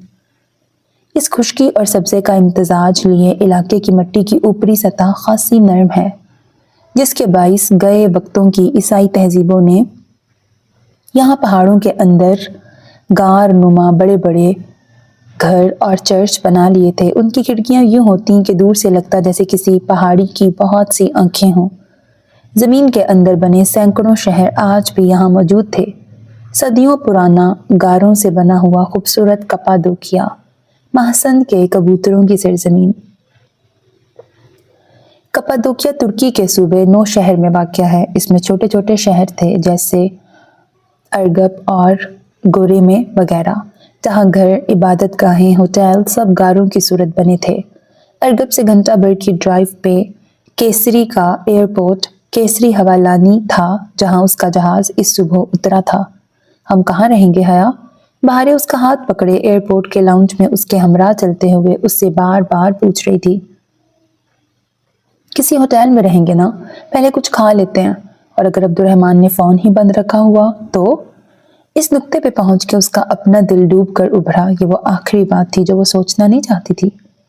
उसके सारे नंबर बंद हैं, मगर उसने कोई दूसरा नंबर ऑन कर रखा होगा और यकीनन जीपीएस रिसीवर भी ऑन होगा। वो जरूर कॉल करेगा। उसने बहारे से ज्यादा खुद को तसल्ली दी। अब्बा और पुप्पो को भी बता दिया था कि वो अपनी दोस्त के साथ कपादोकिया जा रही है। अगर उसने पुप्पो से राब्ता किया तो जान लेगा, वरना नहीं। वो दोनों एयरपोर्ट के कैफेटेरिया में आईं और एक मेज के करीब अपना सामान रखकर कुर्सियां खींचीं। आसपास कम ही लोग थे, काउंटर साथ ही था और इस्तकबालिया पर मौजूद लड़के के साथ 2-3 नौजवान लड़के खड़े हंसते हुए बातें कर रहे थे। तुर्की में लड़कियों का तन्हा सफर करना बहुत आम सी बात थी, मगर लड़के तो लड़के होते हैं। चंद ही लम्हे गुजरे कि वो उनकी तरफ मतवज्जा हो गए, मुस्कुराते हुए मुड़ मुड़ के देखते हुए। अगर उसे जिहान को ना ढूंढना होता तो वह कभी इधर ना आती। جب بار بار ان کا گردن موڑنا برداشت نہیں ہوا اور بہارے بھی ناگواری سے ناک سکیڑنے لگی تو وہ اٹھ کھڑی ہوئی۔ آپ آرڈر نہیں کریں گی؟ کاؤنٹر والے لڑکے نے پہلے ترک اور پھر بہارے کے انگلش پلیز کہنے پہ انگریزی میں یہی بات دہرائی تاکہ حیا سمجھ سکے۔ نہیں، ہمیں جانا ہے، وہ کوفت سے کہتی اپنا سامان اٹھانے لگی۔ پتہ نہیں اب آگے کیا کرنا تھا، حالے کو بتایا نہیں تھا، سو ہوٹلز کے بارے میں نہیں پوچھ سکی تھی۔ آپ کو ہوٹل چاہیے تو میں مدد کر سکتا ہوں، ایک لڑکے نے دانت نکالتے ہوئے پیشکش کی۔ شکریہ، میرے پاس ہوٹل ہے، وہ رکھائی سے کہہ کے بہارے کا ہاتھ پکڑے پلٹنے ہی لگی تھی کہ وہ پھر بولا، کون سا ہوٹل؟ جتنی تیزی سے اس نے پوچھا تھا اس سے زیادہ تیزی سے حیا کے لبوں سے نکلا، یہ اوپر والا۔ اس نے بے ساختہ جان چھڑانے کے لیے کاؤنٹر پہ رکھے گائیڈ بکلیٹ کی طرف اشارہ کیا جہاں پہلے صفحے پہ 3 ہوٹلز کی تصاویر اور معلومات درج تھیں۔ اتنے فاصلے سے اس سے ہوٹل کا نام تو پڑھا ہی نہیں گیا مگر وہ سب غیر ارادی طور پہ ہوا تھا۔ چاروں لڑکوں نے بے اختیار گائیڈ بک کے صفحے کو دیکھا، اوپر والے ہوٹل کی تصویر پہ نگاہ ڈالی اور پھر بے ساختہ کاؤنٹر والے کے دانت اندر ہوئے۔ ٹیک لگا کر کھڑا لڑکا سیدھا ہوا، دوسرے نے فوراً جیسے شانوں سے قمیض کی نادیدہ سلوٹیں ٹھیک کی۔ آپ مولود بے کی مہمان ہیں؟ پہلے کیوں نہیں بتایا؟ پلیز بیٹھیں، کاؤنٹر والا گڑبڑا کر وضاحت کرتا تیزی سے باہر آیا تھا۔ حیا نے رک کر ان کو دیکھا، باقی تینوں لڑکے سلام جھاڑ کے فوراً ادھر سے رفو چکر ہو گئے تھے۔ میں نے مولود بے کو ابھی آدھا گھنٹہ پہلے بازار میں دیکھا تھا، وہ ادھر ہی ہیں، میں انہیں فون کرتا ہوں۔ وہ جلدی سے اپنا موبائل نکال کر نمبر ڈائل کرنے لگا۔ حیا اور بہارے نے ایک دوسرے کو دیکھا، پھر حیا نے کرسی دوبارہ کھینچ لی۔ مولود بے آ رہے ہیں آپ کو لینے، فون بند کر کے وہ مستعدی سے مینیو کارڈ لے آیا۔ آپ آرڈر کر دیں، میں لے آتا ہوں۔ اس کے جانے کے بعد بے چین بیٹھی بہارے گل نے اس کا ہاتھ ہلایا۔ حیا، مولود بے کون ہے اور ہم ان کے ساتھ کیوں جا رہے ہیں؟ مجھے نہیں پتا، مجھے کچھ سوچنے دو۔ ہم ایسے ہی ان کے ساتھ نہیں چلے جائیں گے، عائشہ گل کہتی ہیں اچھی لڑکیاں ہر جگہ۔ تم 2 منٹ کے لیے عائشہ گل کا لیکچر بھول نہیں سکتی؟ اب ہمیں کہیں تو رہنا ہے نا، اگر نہیں اچھے لگے یہ مولود پہ تو نہیں جائیں گے ان کے ساتھ۔ بہارے نے خفگی سے منہ میں کچھ بدبدا کے رخ پھیر لیا۔ وہ خود بھی ذرا مضطرب تھی، پتہ نہیں کون تھے وہ صاحب اور کیوں ان کو لینے آ رہے تھے۔ ایسے تو وہ نہیں جائے گی ان کے ساتھ، کوئی مرضی کے بغیر تو نہیں لے جا سکتا نا۔ مولود پہ آ گئے۔ بمشکل 15-20 منٹ گزرے تھے کہ کاؤنٹر والے لڑکے نے صدا لگائی تو بے اختیار ان دونوں نے مڑ کے دیکھا۔ سامنے سے ایک ادھیڑ عمر گورے سے ترک صاحب چلے آ رہے تھے۔ دراز قد، بے حد سمارٹ، سر کے بال ماتھے سے ذرا کم، چہرے پہ نرم سی مسکراہٹ، نفیس سے پینٹ شرٹ میں ملبوس مگر وہ شاہانہ تھے۔ ایک قدرے پستہ قد آنٹی ان کے ایک طرف تھیں، دوسری جانب ایک لمبا پتلا سا لڑکا 19-20 برس کا اور اس کے ساتھ اسی عمر کی لڑکی جس کے بال کندھوں سے کافی نیچے تک آتے سیاہ اور لہردار تھے۔ اس نے کیپری کے اوپر ڈھیلی شرٹ پہن رکھی تھی اور ایک موٹی سفید گھنے بالوں والی ایرانی بلی بازوؤں میں اٹھائے ہوئے تھی۔ لڑکی نے دور سے انہیں ہاتھ ہلایا۔ کیا یہ تمہاری رشتہ دار ہے؟ بہارے نے پیچھے سے اسے مخاطب کیا۔ نہیں، میں تو اس فیملی کو جانتی بھی نہیں۔ وہ متذبذب سی اٹھ کھڑی ہوئی۔ مرحبا، ہمیں دیر تو نہیں ہوئی؟ اگر پہلے پتا ہوتا تو آپ کو اتنا انتظار نہ کرنا پڑتا، ریئلی سوری۔ مولود بے استقبالیہ مسکراہٹ کے ساتھ معذرت کر رہے تھے۔ ان کی مسز خوش دلی سے اسے ملنے کے لیے آگے ہوئیں۔ ترکوں کے مخصوص انداز میں باری باری گال ملا کر چوما اور الگ ہو گئیں۔ وہ قد میں حیا سے کافی چھوٹی تھیں۔ تم پہلے کال کر دیتی تو ہم جلدی آ جاتے اور کوئی مسئلہ تو نہیں ہوا۔ اس سے الگ ہو کے وہ افسوس سے کہنے لگی، میں سونا ہوں، یہ میری بیٹی پنار ہے اور یہ فاتح ہمارے ساتھ کام کرتا ہے۔ میرا بیٹا گوخان آج کل انقرہ گیا ہوا ہے ورنہ اس سے بھی ملاقات ہو جاتی۔ میں حیا ہوں۔ اس کے سمجھ میں نہیں آ رہا تھا کہ مزید کیا کہے۔ میں پنار اور یہ میری گور فیلڈ۔ پنار نے بلی کی طرف اشارہ کرتے ہوئے مزے سے بتایا، یہ پورے آشیانہ کی لاڈلی ہے، آج کل ذرا بیمار ہے، اسے علاج کے لیے لائے تھے ادھر۔ اور اس چھوٹی بلی کا نام کیا ہے؟ بات کے اختتام پہ پنار نے جھک کر بہارے کا گال چھوا اور چھوٹی بلی کا پہلے تو تحیر سے منہ کھل گیا اور پھر بے اختیار شرمائی، یوں کہ رخسار گلابی پڑ گئے۔ اور پلکیں جھکائے بہت باریک اور نازک سی آواز میں بولی، اناتولیا کی بہارے گل۔ حیا نے پوری آنکھیں کھول کر اس چھوٹی سی اداکارہ کو دیکھا جس کی یہ آواز تو خود اس نے بھی نہیں سن رکھی تھی۔ آپ استنبول سے آئے ہیں؟ مولود بے پوچھ رہے تھے۔ میں پاکستان سے ہوں اور یہ ترکی میں میری رشتہ دار ہیں۔ ان سب کے والہانہ اور خوش خلق انداز کے آگے اس کا نو تھینکس کہنے کا ارادہ کمزور پڑنے لگا تھا۔ باقی باتیں گھر چل کے کر لیں گے۔ فاتح، آپا کا سامان اٹھاؤ، دیکھو وہ کتنی تھکی ہوئی لگ رہی ہیں۔ آؤ بیٹا، کار باہر ہے۔ مسز سونا اپنے مہمانوں کو مزید تھکانا نہیں چاہتی تھیں۔ فاتح سامان اٹھانے کے لیے آگے بڑھا تو حیا نے بے اختیار بہارے کو دیکھا۔ چلو جلدی کرو حیا۔ تازہ تازہ تعریف سے گلنار ہوئی بہارے نے اٹھلا کر اس کی آستین کھینچی۔ حیا نے گہرا سانس لے کر بیگ فاتح کو تھما دیا۔ کہیں تو رہنا ہی تھا، اور فیملی رن ہوٹل سے اچھا کوئی ہوٹل نہیں ہوا کرتا۔ وہ دونوں ان کے ساتھ چلتی ہوئی باہر آئیں۔ جہاں چھوٹی سی وین کڑی تھی اسے بے اختیار اپنا اور ڈی جے کا ترکی میں پہلا دن یاد آیا جب احمد اور چغتائی ایسی ہی ایک وین میں انہیں لینے آئے تھے۔ مولود بے کا ہوٹل ارگپ میں تھا۔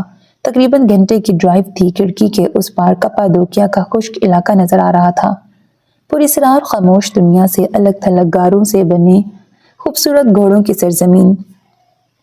دور کہیں کوہ حسن کے دونوں پہاڑ دکھائی دیتے تھے جو اپنے اندر کا سارا لاوا صدی قبل زمین پہ انڈیل کر اب سکون سے کھڑے تھے۔ ڈی جے کو بہت حسرت تھی کپادوکیا دیکھنے کی۔ کھڑکی کے باہر بھاگتے مناظر دیکھ کر بے اختیار اس کے لبوں سے نکلا، پھر فوراً چپ ہو گئی۔ ڈی جے کون؟ پنار جو بلی کو تھپک رہی تھی بے ساختہ پوچھ بیٹھی۔ میری ایک دوست تھی۔ اس کے جواب میں بہارے نے آہستگی سے اضافہ کیا، مر گئی ہے۔ اوہ!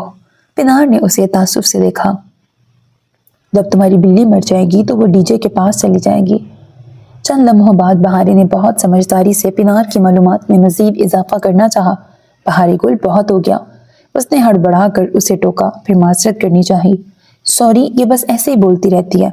مگر پنار اور مسز سونا ہنس پڑی تھی۔ یہ چھوٹی بلی کتنی پیاری ہے نا؟ پنار نے جھک کر اس کا گال چوما۔ آج سے گاڈ فیلڈ بڑی بلی اور تم چھوٹی بلی۔ بہارے نے شرما کر لب دانت سے دبائے۔ اسبات میں سر ہلایا، پھر دیکھا تم نے؟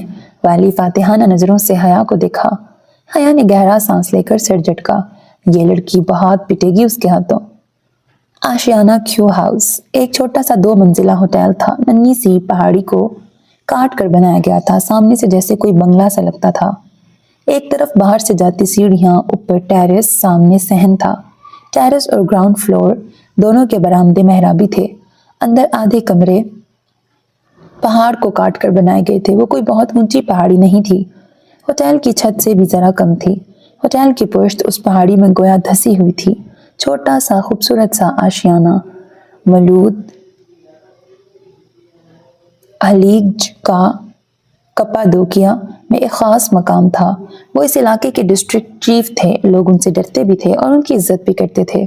ان کے مہمان کے ساتھ کوئی برا سلوک نہیں کر سکتا تھا، اور آج ہوٹل کے 7 کمرے خالی تھے۔ وہ اور بہارے ہی آشیانہ کی مہمان تھیں۔ یہ ہے تمہارا کمرہ، مجھے لگا تمہیں یہ پسند آئے گا، اگر بدلنا ہے تو بتا دو۔ متحرک سی مسز سونا ان کو اوپری منزل کے ایک کمرے میں لے آئیں۔ وہ خاکی سرمئی سنگ مرمر سے بنا کمرہ بہت خوبصورت تھا۔ کونوں میں زرد بلب لگے تھے۔ سارے جلا دو تب بھی کمرے میں غار کا نیم مدھم سا اندھیرا برقرار رہتا۔ سرخ سے قالین کا ٹکڑا فرش پہ بچھا تھا۔ اسی سرخ رنگ کا ایک بڑا سا صوفہ کھڑکی کے آگے رکھا تھا۔ ڈبل بیڈ پہ بھی گہرے سرخ میرون رنگ کی چادر بچھی تھی۔ بیڈ کی عقبی دیوار پہ ایک جالی دار گلابی پردہ لگا تھا جو آگے کو ہو کے بیڈ کی پائنتی تک گرتا اور بیڈ پہ سونے والے کو جیسے ڈھک لیتا۔ باہر ٹیرس پہ گول گول میزیں تھیں جن کے گرد کرسیوں کے پھول بنے تھے۔ وہاں بیٹھ کے دیکھو تو کھلا آسمان اور سارا کپادوکیا دکھائی دیتا تھا۔ اتنی خوبصورت جگہ پہ نامعلوم سی اداسی چھائی ہوئی تھی۔ جہان کے بغیر اسے سب کچھ اداس لگ رہا تھا۔ اگر اس نے واقعی ریسیور آف کر دیا ہو تو؟ مجھے یہ کمرہ پسند ہے اور میری چھوٹی بلی کو بھی۔ بظاہر بشاشت سے مسکراتے اس نے مسز سونا کو اطمینان دلایا۔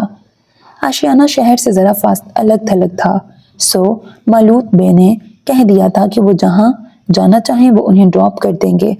वो खालिस्तान मेहमान नवाज तुर्क खानदान था, वरना होटल का मालिक जो शहर का डिस्ट्रिक्ट चीफ हो कहाँ अपने मेहमानों को ड्राइव करके ले जाया करता है।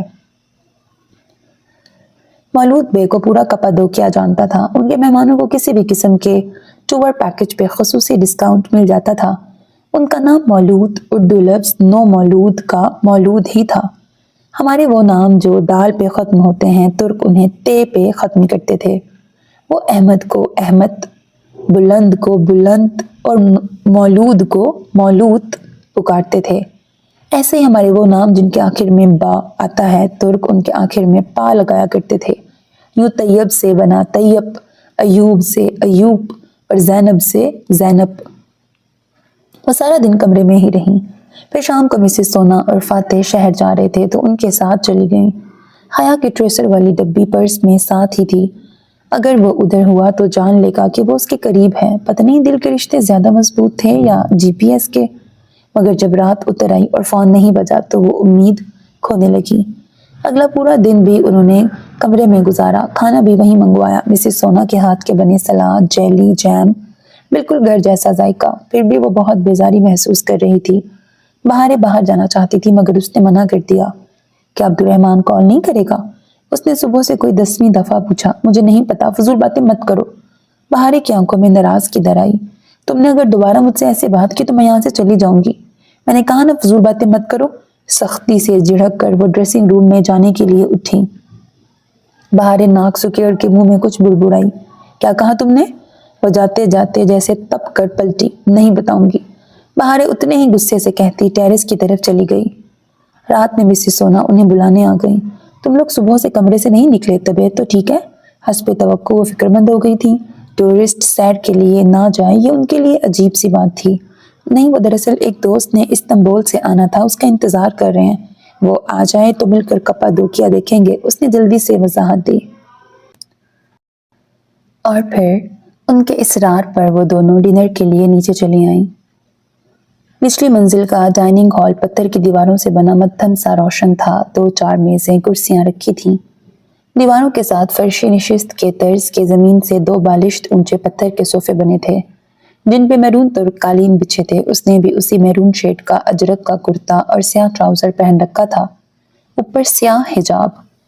उसे हिजाब से खाता देखकर ट्रे उठाए हॉल में दाखिल हुई पिनार ठिठक के रुकी और फिर सामने काउंटर पे खड़े फातेह को पुकारा।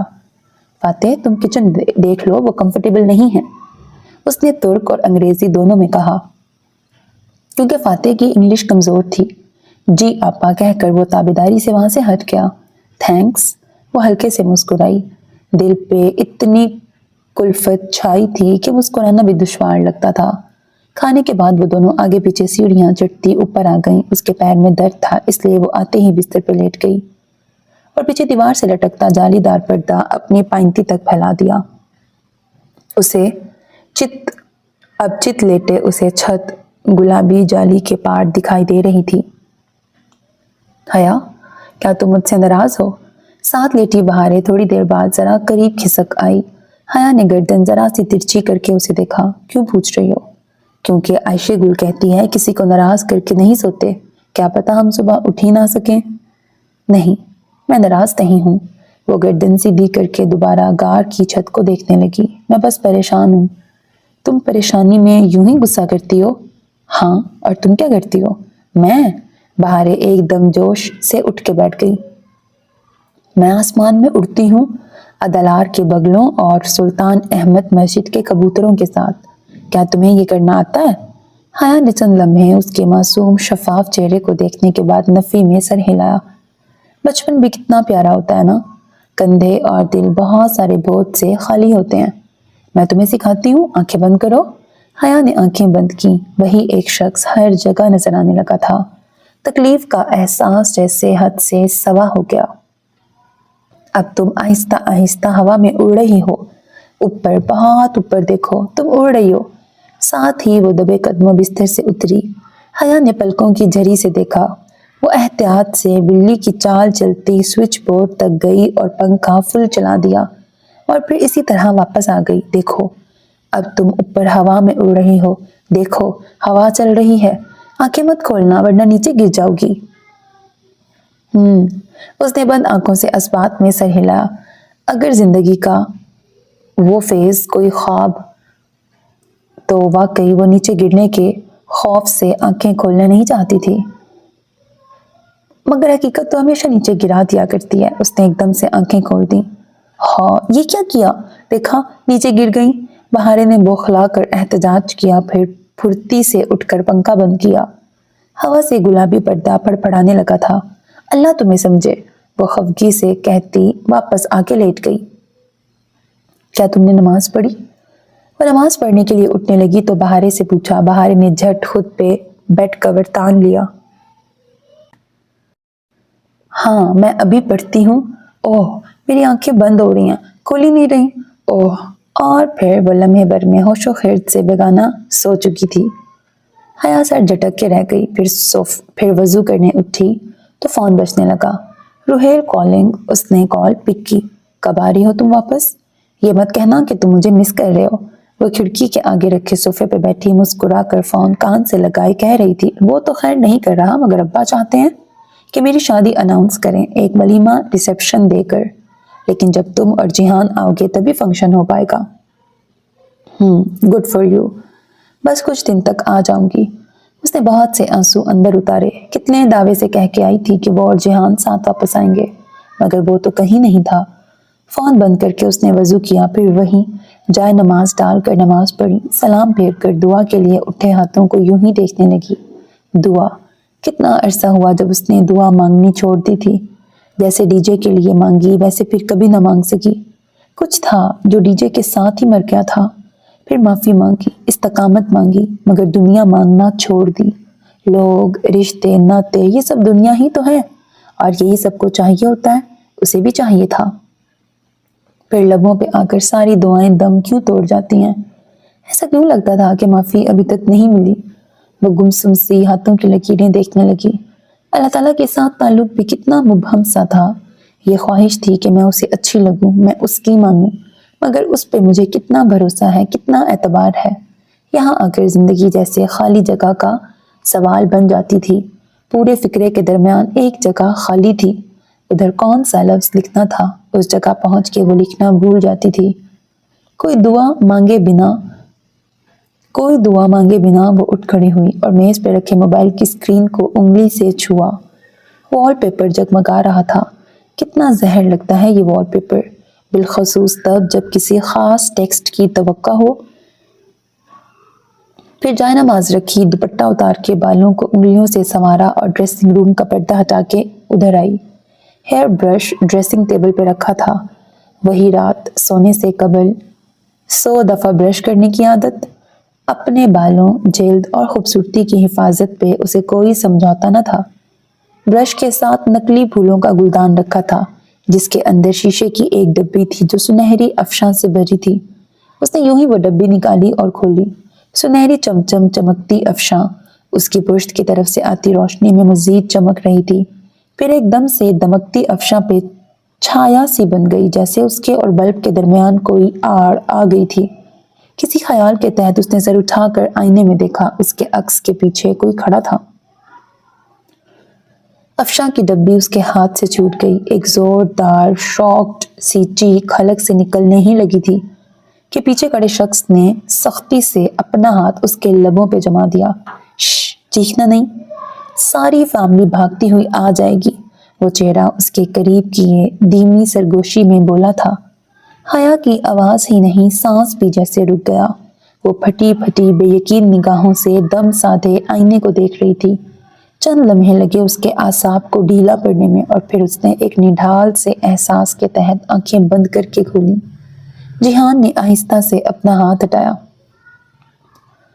سنہری افشاں اس کے ہاتھوں سے ہوتی ہوئی قدموں میں جا گری۔ اس کی انگلیاں، فرش، پیر کا انگوٹھا، ہر جگہ سونے کے ذرات چپکے تھے۔ ایک لمحے کو اس نے دونوں ہاتھ جھاڑ کر افشاں اتارنی چاہی، مگر وہ پورے ہاتھ پہ پھیلتی گئی۔ وہ دھیرے سے اس کی طرف پلٹی۔ وہ ابھی تک شاکڈ اور شل تھی۔ تم ادھر کیا کر رہے ہو؟ خالی خالی نگاہوں سے جہان کا چہرہ دیکھتے ہوئے وہ بدقت کہہ پائی۔ یہی سوال میں تم سے پوچھنے آیا ہوں، تم ادھر کیا کر رہی ہو؟ وہ جیسے ڈھیروں غصہ ضبط کر کے سختی سے بولا۔ تم اندر کیسے آئے؟ حیا کا دماغ ابھی تک سن تھا، وہ جواب دیے بنا آگے بڑھا اور ڈریسنگ روم کا پردہ برابر کر دیا۔ بیڈ روم کا منظر چھپ گیا، پھر وہ حیا کے مقابل دیوار سے ذرا ٹیک لگا کر جینز کی جیبوں میں ہاتھ ڈال کر منتظر سا کھڑا تھا۔ وہ جیسے علیحدہ جگہ تفصیل سے بات کرنا چاہتا تھا۔ اس کے حواس دھیرے دھیرے بحال ہونے لگے، وہ اپنے سنہری ذرات والے ہاتھ اس طرح بھی انداز میں ایک دوسرے سے ملتی ڈریسنگ ٹیبل پہ جا ٹکی، پھر اپنے کھلے بال کانوں کے پیچھے اڑسے۔ سنہری ذرات سیاہ بالوں میں بھی ٹھہر گئے، مگر اسے پتہ نہیں چلا۔ اگر مجھے ذرا سا بھی اندازہ ہوتا کہ تم میرے پیچھے ادھر آ جاؤ گی تو میں تمہیں کبھی نہ بتاتا کہ میں کہاں جا رہا ہوں۔ تمہارے پیچھے؟ اس نے جیسے تل ملا کر سر اٹھایا، بس ایک پل لگا تھا اسے اپنے ازلی انداز میں واپس آنے میں۔ تم نے مجھے کب بتایا کہ تم کہاں جا رہے ہو؟ تم بھول گئے ہو شاید، تم بغیر کچھ کہے سنے آ گئے تھے۔ اچھا، تمہیں نہیں پتا تھا کہ میں کپادوکیا میں ہوں؟ وہ اسی طرح جیبوں میں ہاتھ ڈالے کھڑا بغور اسے دیکھ رہا تھا۔ مجھے کیسے پتا ہو سکتا ہے؟ تمہیں کیا لگتا ہے میں تمہارے لیے اتنا ٹریول کر کے آؤں گی؟ اس نے جیسے افسوس بھری حیرت سے سر جھٹکا۔ میں تو خود تمہیں ادھر دیکھ کے حیران ہوں، اور تم نے مجھے کیسے ڈھونڈا؟ بلکہ ایک منٹ، وہ جیسے رکی۔ ڈی جے اور مجھے کپادوکیا آنا تھا اسپرنگ بریک میں۔ اوہ، تم یہ بات جانتے تھے شاید، تم میرے پیچھے آئے ہو، کیا ایسا ہی ہے؟ اس نے لا ٹیچرز سے سن رکھا تھا کہ جب اپنا دفاع کمزور ہو تو مخالف پہ چڑھائی کر دینی چاہیے۔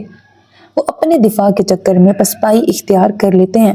نہیں، میں اتنا فارغ نہیں ہوں کہ تمہارے لیے ادھر آؤں گا۔ میں بھی اتنی فارغ نہیں ہوں، حد ہے۔ جہان نے ایک گہری نظر اس پہ ڈالی۔ اس کے بال ویسے ہی ماتھے پہ ذرا بکھرے سے تھے، شیو ہلکی سی بڑھی ہوئی تھی، اور سفید رف سی پوری آستین کی شرٹ کو کوہنیوں سے موڑا ہوا تھا۔ اور اس کو کیوں لائی ہو؟ اس نے ابرو سے پردے کی جانب اشارہ کیا جس کے پار بیڈ روم تھا۔ حیا نے بظاہر لاپرواہی سے شانے اچکائے۔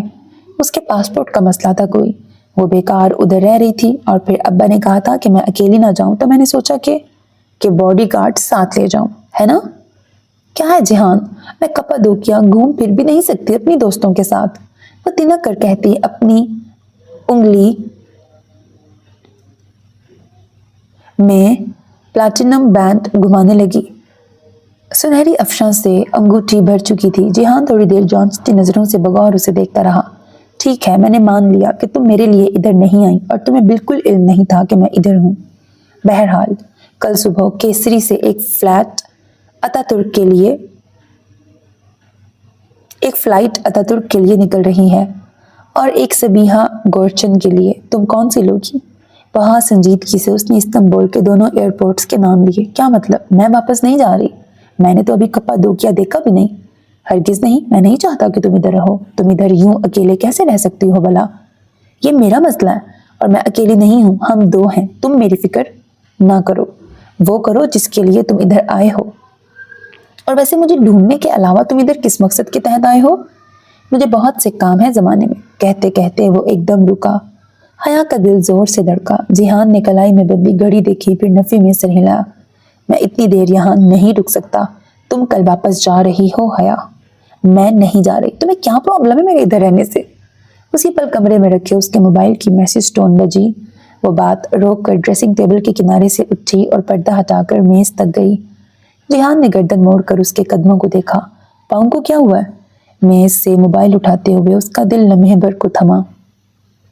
اللہ اللہ، اس آدمی کی نظریں، اس سے کوئی بات مخفی کیوں نہیں رہتی؟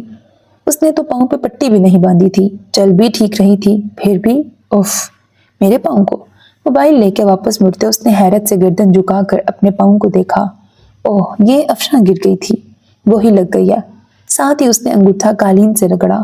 سرخ قالین کا وہ حصہ فوراً چمچم کرنے لگا، مگر پاؤں سے افشاں نہیں اتری۔ ٹخنے ایڑھی کو کچھ ہوا ہے، موچ آئی ہے یا پاؤں مڑ گیا؟ وہ گردن ترچھی کر کے اس کے پاؤں کو دیکھتا کہہ رہا تھا، نہیں، میرا پاؤں تو بالکل ٹھیک ہے، مگر وہ… اب میں سمجھی۔ موبائل پہ حالے کا فارورڈ میسج چیک کر کے وہ سر ہلاتی اس کی طرف آئی۔ تم مجھے واپس بھیجنے کے لیے بہانہ ڈھونڈ رہے ہو؟ جہان نے نظر اٹھا کے اسے دیکھا۔ ایک تو جب بھی وہ یوں دیکھتا تھا اندر تک دل کا سارا حال جان لے گا۔ لگتا تھا اندر تک دل کا سارا حال جان لے گا۔ ٹھیک ہے، تم ادھر میری وجہ سے نہیں آئی، اور تمہارے پاؤں کو بھی کچھ نہیں ہوا۔ مجھے بھی جانا ہے، ہم اس کے بارے میں بعد میں بات کریں گے۔ फिर कब मिलोगे? वो दरवाजे की तरफ बढ़ा ही था कि वो बेइख्तियार कह उठी। जिहान ने रुक कर उसे इसी तरह देखा। जब तुम मेरे लिए आई ही नहीं हो तो फिर दोबारा मिलना? अभी खुद ही तो तुमने कहा कि बाद में बात करेंगे, वरना मुझे क्या? उसने खफगी से शाने उचकाए। जिहान ने जरा मुस्कुरा कर सिर झटका। कल दोपहर 1 बजे शार्प मुझे कुएं पे मिलना। कौन सा कुआं? मैडम, आप मेरे लिए नहीं कपाडोक्या की सयाहत के लिए आई हैं, तो आपको यहाँ की तमाम टूरिस्ट अट्रैक्शन का पता तो होगा। कल हम कुएं पे मिलेंगे और ध्यान रखना कुआं काफी गहरा है। तुम्हें क्लॉस्ट्रोफोबिया तो नहीं है? वो जैसे याद आने पे जाते जाते पलटा। हया ने नफी में गर्दन हिलाई। ओके। उसने दरवाजा खोला, एहतियात से अतराफ में झांका, फिर बाहर निकल गया। बहारें इसी तरह सो रही थी। हया ने दरवाजा बंद किया और फिर बेइख्तियार दिल पे हाथ रखकर आंखें बंद करके गहरा सांस लिया। एक दबी दबी मुस्कुराहट उसके लबों पे बिखर गई। बहुत स्मार्ट बंदा था जिहान। शायद वो उससे ज्यादा स्मार्ट थी कि उसने उसे ढूंढ ही निकाला था। हाँ, उसके सामने ये नहीं मानेगी कि वो उसके लिए आई है। जिस बंदे ने उसे ख्वार किया उसको थोड़ा बहुत ख्वार करने का हक तो उसे भी था। वो ड्रेसिंग टेबल के सामने वापस आई और हेयर ब्रश उठाते हुए आईने में देखा। अजरक के कुर्ते पे, सामने बालों पे, कानों के करीब और दोनों हाथों पे अफशा लगी थी। अजबैली स्टोन के फर्श पे डिब्बी अभी तक उल्टी पड़ी थी। वो डिब्बी उठाने के लिए नहीं झुकी। अफशा की सबसे प्यारी बात यह थी कि उसे जितना खुद से उतारने की कोशिश करो ये फैलती चली जाती है और जिसको छूती है उसको चमक अनायत कर देती है। दोपहर 1 बजे शार्प उसने ज़ेर लब मुस्कुराते हुए अपने अक्स को देखते ब्रश बालों में ऊपर नीचे चलाना शुरू किया। अभी उसे 100 दफा ब्रश करना था। सुबह आशियाना के अतराफ के पहाड़ों पे बहुत सुहानी उतरी थी। कपाडोक्या को जैसे उसका हुस्न वापस मिल गया था। उसने बहारे को तैयार होने को कहा, फिर मजीद कुछ नहीं बताया। बहारे अभी बाल बना रही थी। वो उसे वहां छोड़कर अपने अबाया और स्कार्फ को पिन लगाते हुए नीचे आई। आज उसका मूड बहुत खुशगवार था। फातेह इस्तकबालिया काउंटर पे था। वो लॉबी भी छोटे से पथरीले कमरे की मानंद बनी थी, गारों में गार। सुबह बखैर आपा। जल्दी से सब काम छोड़ के उसकी तरफ मतवज्जा हुआ। शुक्रिया फातेह। उसके सामने आ खड़ी हुई। एक बात पूछनी थी, यहाँ आसपास कोई कुआं है? कुआं? फातेह ने अचंभे से दोहराया। पता नहीं, कुएं हैं बहुत से, मगर आप किस कुएं की बात कर रही हैं? कोई ऐसा कुआं जो टूरिस्ट अट्रैक्शन हो और बहुत गहरा हो? फातेह को बात समझने के लिए उसे आहिस्ता से अल्फाज दोहराने पड़ रहे थे। फातेह ने तजब्जुब से नफी में सर हिलाया। नहीं आपा, मैं ऐसे कुएं को नहीं जानता। वीरान कुएं मिल जाएंगे, मगर सियाहती मरकज मुश्किल है। सोचो फातेह, कोई बहुत गहरा कुआं होगा।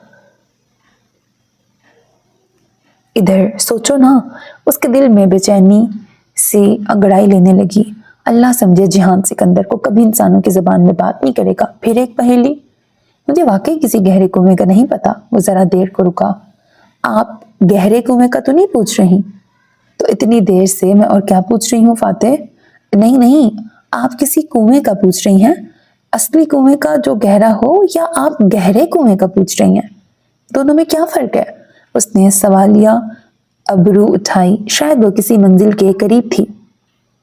देखें आपा, फातेह दोनों हाथ उठाते हुए टूटी फूटी इंग्लिश में कहने लगा। एक तो होता है कुआं जिससे लोग पानी निकालते हैं, जिसके बारे में मैं ज्यादा नहीं जानता, और एक है गहरा कुआं। वो कुआं नहीं है, वो यलनार शहरी है। यलनार शहरी मतलब? उसने ना समझी से पूछा। फातेह ने बेबसी से उसे देखा और नफी में सर हिलाया। उसी पल मिसिस सोना लॉन्ड्री बास्केट उठाए वहां दाखिल हुई। फातेह ने फौरन उन्हें पुकारा। सोना खानम, यलतार शहरी को इंग्लिश में क्या कहते हैं? अंडरग्राउंड सिटी, उन्होंने मुस्कुराते हुए जवाब दिया। 1 मिनट मिसेस सोना, वो मुझसे कमरे में अफशा गिर गई थी, वो साफ हो जाएगी ना? हाँ, फिक्र ना करो, पिनार कर लेगी। उसे मुतमईन करके वो बाहर निकल गई। अंडरग्राउंड सिटी आपा, वो ज़ेरे ज़मीन शहर है जिसका नाम बैरियन क्यू यानी गहरा कुआं है। आप उसका पूछ रही थी? हया पर यकीन नहीं थी। शायद मैंने कपाडोक्या के ज़ेरे ज़मीन शहरों का सुना तो है, मगर वो तो बहुत से होंगे। کیا یہ ویرن کیو کوئی مشہور سپاٹ ہے؟ یہ کپادوکیا کا سب سے بڑا یلتار شہر ہے آپا، مگر آپ کو کلسٹرفوبیا تو نہیں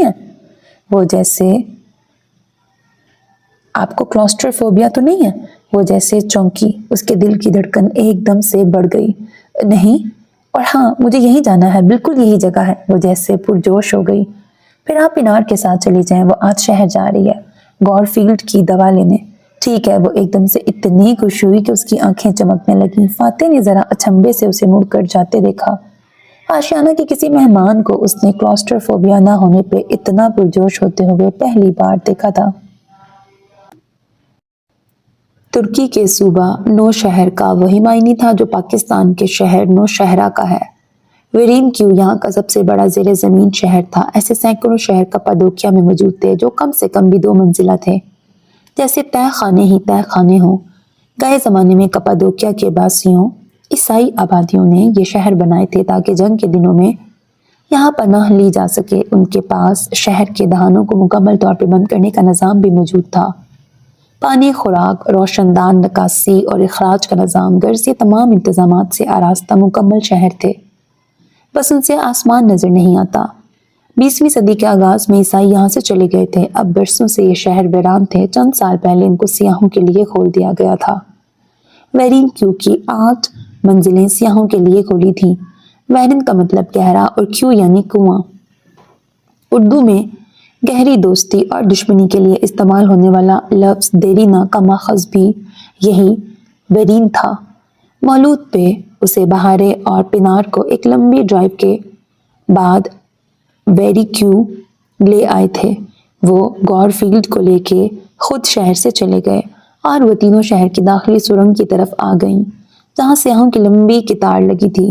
ویرین کیو باہر سے یوں لگتا جیسے کوئی چھوٹی پہاڑی ہو جس کی دیواروں میں بہت سے سوراخ تھے، یوں جیسے کوئی جادوگرنی خاکی چگا اوڑھ کے جھکی بیٹھی ہو اور اس کے چگے سے بہت سی آنکھیں جھانک رہی ہوں۔ داخلی سرنگار کے دہانے پہ وہ چھوٹا سا راستہ تھا جس سے اندر جانا تھا۔ باہر دھوپ نکلی تھی لیکن سرنگ دور سے ہی اندھیری لگ رہی تھی۔ یہ سویٹر رکھ لو، شاید ضرورت پڑ جائے۔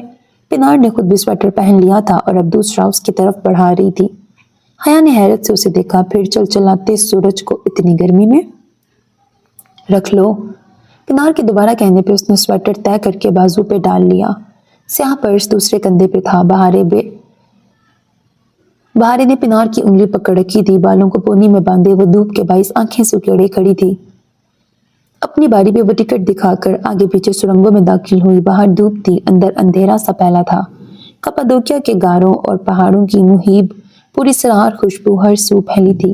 گائیڈ ان سب کی رہنمائی کرتا جا رہا تھا۔ رش کافی تھا اور راہداری تنگ، بعض جگہ گو اتنی تنگ ہوتی کہ دونوں کندھے اطراف کی دیوار سے ٹکراتے اور بعض جگہ گردن جھکا کے آگے ہونا پڑتا۔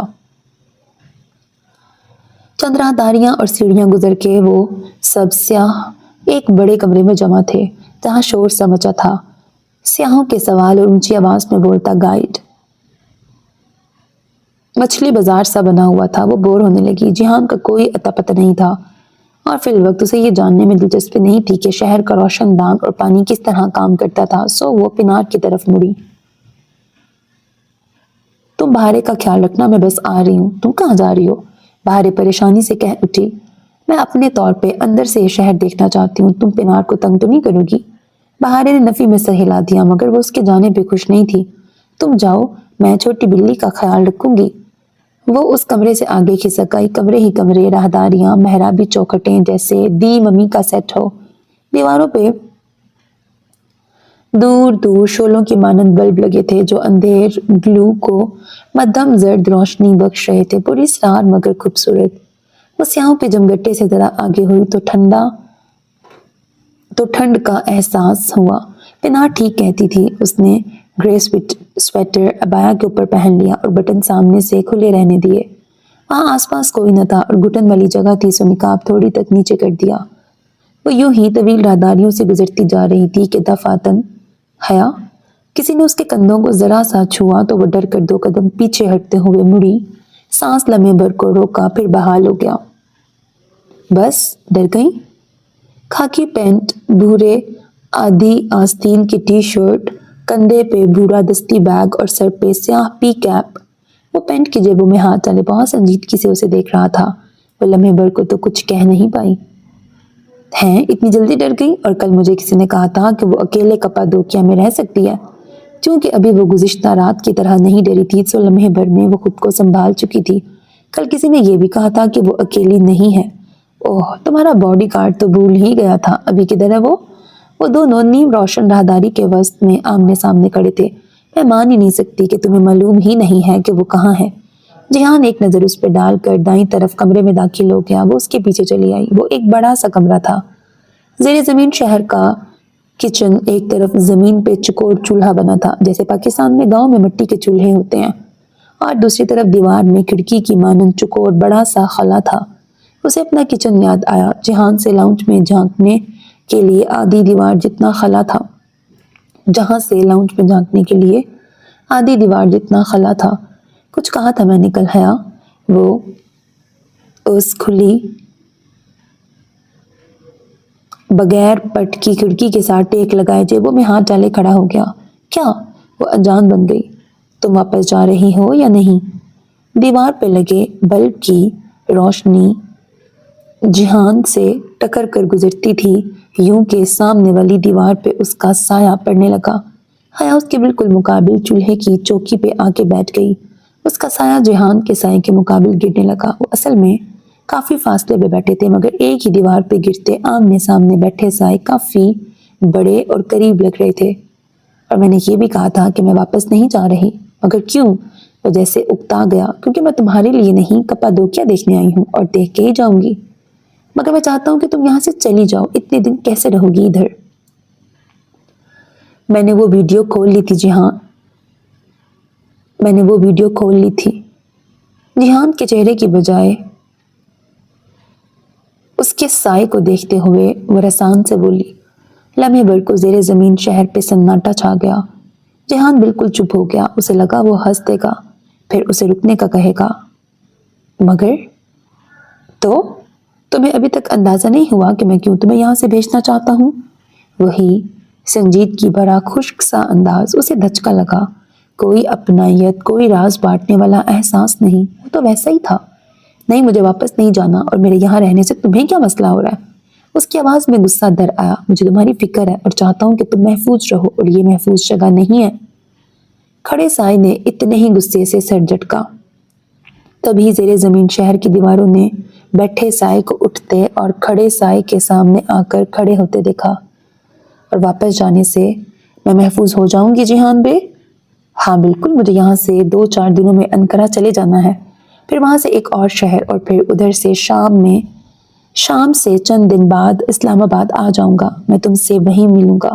ہو سکتا ہے روہیل کے ولیمے پہ ہم دونوں ساتھ ہوں، اس لیے ابھی تم چلی جاؤ۔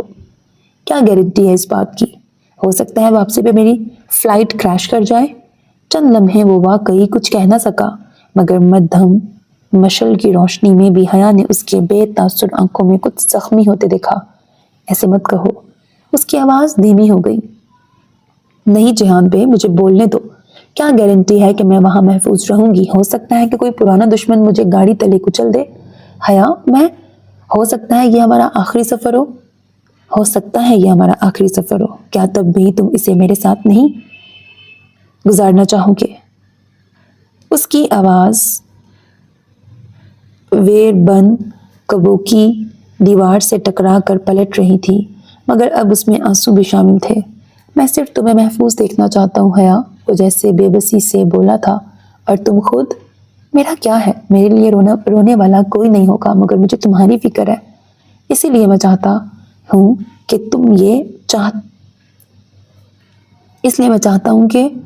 یہ چاہتے ہو، تم وہ چاہتے ہو۔ تم ہر وقت صرف اپنا کیوں سوچتے ہو جہان؟ تم ہر چیز پلان کر کے کیوں رہنا چاہتے ہو؟ تم ہر وقت دوسروں کو کیوں آزماتے رہنا چاہتے ہو؟ حیا، اسے جیسے دکھ پہنچا تھا۔ وقت پیچھے چلا گیا تھا۔ وہ اس کا جنجر بریڈ ہاؤس توڑ چکا تھا اور وہ اس پہ چلا رہی تھی۔ نہیں، بولنے دو، آج مجھے بولنے دو۔ جتنا تم نے مجھے آزمایا اس سے آدھا بھی میں تمہیں آزماتی نا تو تم بہت مشکل میں پڑ جاتے۔ وہ غصے میں بلند آواز میں بول رہی تھی۔ دیوار پہ گرتے سائے اصل سے زیادہ قریب کھڑے تھے۔ تم یہ سمجھتے ہو کہ ہر دفعہ चीज़ें तुम प्लान करोगे और सब तुम्हारी मर्जी के मुताबिक हो जाएगा। फिर बाद में लोग तुम्हारी बातों के दूसरे मतलब ढूंढते फिरें और इस दौरान किसका दिल कितना टूटे तुम्हें कब परवाह होती है। तुम दूसरों का कभी नहीं सोचते, मगर हर दफ़ा ऐसा नहीं हो सकता। हर दफ़ा दूसरे तुम्हारी तरफ की कहानी नहीं समझ लेंगे। ये कर लो तो वो हो जाएगा, वो कर लो तो ये हो जाएगा, मैं मज़ीद तुम्हारे इन प्लान के मुताबिक नहीं चल सकती। बोलते बोलते उसका सांस फूलने लगा। जिहान ने हाथ जेबों से निकालकर सीने पर लपेट लिए और दाएं जोगर से ज़मीन को खुरचता वो सपाट चेहरे के साथ सुन रहा था। और भी जो कुछ भरा है मेरे खिलाफ, और भी जो कुछ अंदर भरा है मेरे खिलाफ वो भी कह दो। मेरे अंदर जो भी भरा है तुम्हें परवाह नहीं है। तुम मुझसे मेरे बुरके पे बहस करके चुपचाप चले आए। अगर तुम्हें मेरे बुरके से मसला नहीं था तो फिर तुमने एक दफ़ा भी कोई उम्मीद, कोई वजाहत क्यों नहीं दी?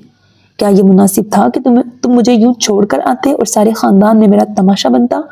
तुम हर दफ़ा ये समझते हो कि बाद में तुम दूसरे को मना लोगे। मना लेने से दिल पे लगे ज़ख्म मिट जाते हैं।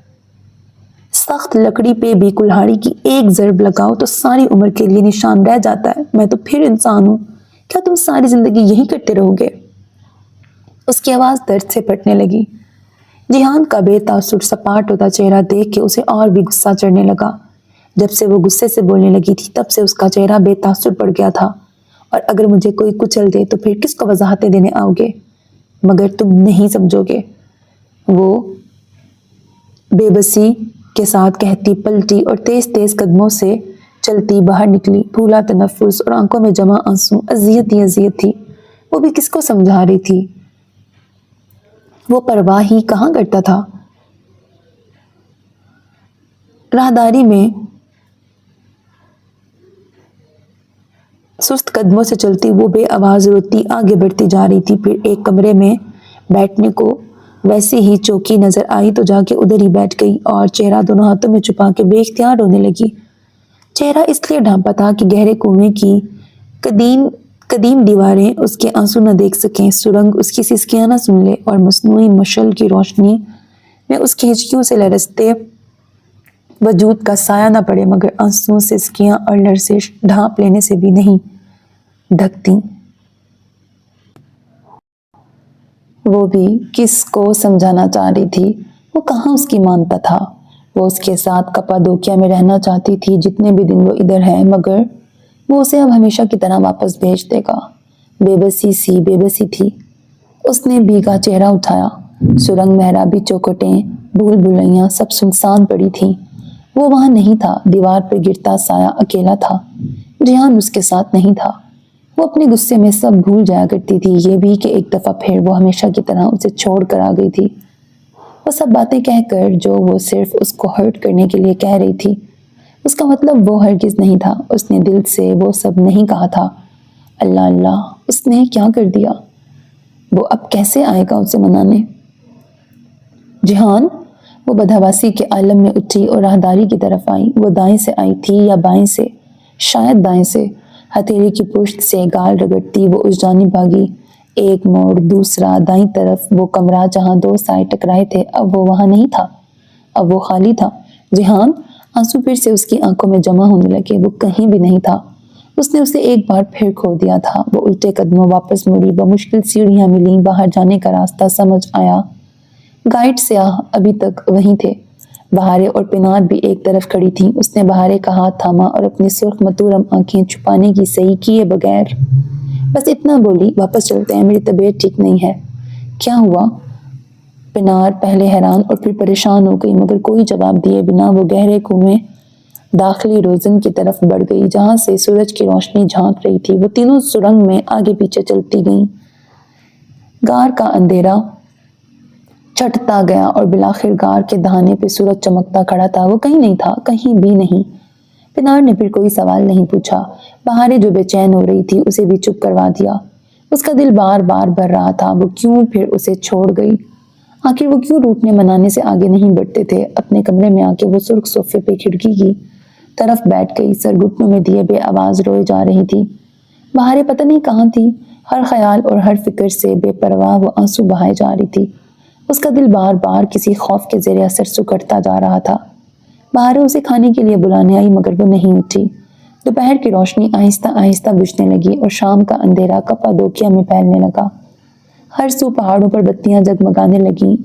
वो इसी तरह सोफे में दिए बैठी रही। आंसू भी पानी से बने होते हैं और पानी आसमानों से उतारा जाता है, सो आंसुओं के बाद मरहम भी वहीं से आता है। नींद, पुरसुकून नींद उस पे कब तारी हो गई उसे पता ही ना चला। जहन में, दिल में, आंखों के पीछे हर जगह ज़ेरे ज़मीन शहर का मंजर उमड़ आ रहा था। वो गुस्से में उस पर चिल्ला रही थी और वो धीमे लहजे में उसे पुकार रहा था, हया बात सुनो। मगर वो उसे सुनना नहीं चाह रही थी। वो उससे फासले पे खड़ा था, मगर फिर भी पता नहीं कैसे उसका हुल्ले से शाना हिला रहा था। हया उठो, मेरी बात सुनो। चांदी के मुजस्मे लौट आए थे। गहरे कुएं का अंधेरा छटता गया। चांदी की जीन हर सू फैलती गई। उसने एक झटके से आंखें खोली। कमरे में मध्यम सी रोशनी फैली थी। वो सोफे के सामने मेज के किनारे बैठा जिहान बहुत थकान से उसे देख रहा था।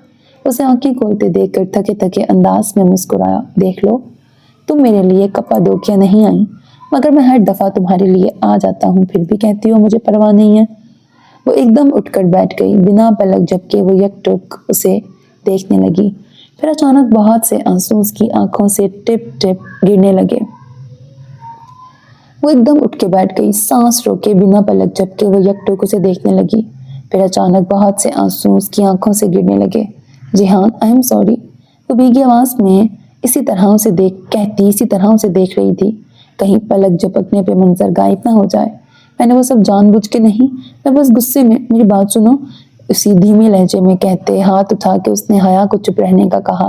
तुम्हारी सारी बातें ठीक थी, तुमने सही कहा था। मैं वाकई बहुत दफा गलत चीजें कर जाता हूँ। नहीं, मेरा वो मतलब नहीं था। मैंने उसने एहतजाजन कुछ कहने की सही की, मगर वो सुन नहीं रहा था। मैं जानता हूँ कि मैं कोई हर वक्त हंसने मुस्कुराने वाला आदमी नहीं हूँ। मैं पहले भी बहुत दफ़ा कह चुका हूँ कि मैं एक प्रैक्टिकल आदमी हूँ, एक्सप्रेसिव नहीं हूँ। मुझे दूसरों के दिल नहीं रखने आते। मैं लोगों पर जल्दी यकीन नहीं करता, शक करता रहता हूँ और मेरी जॉब ने मुझे बेहिस बना दिया है।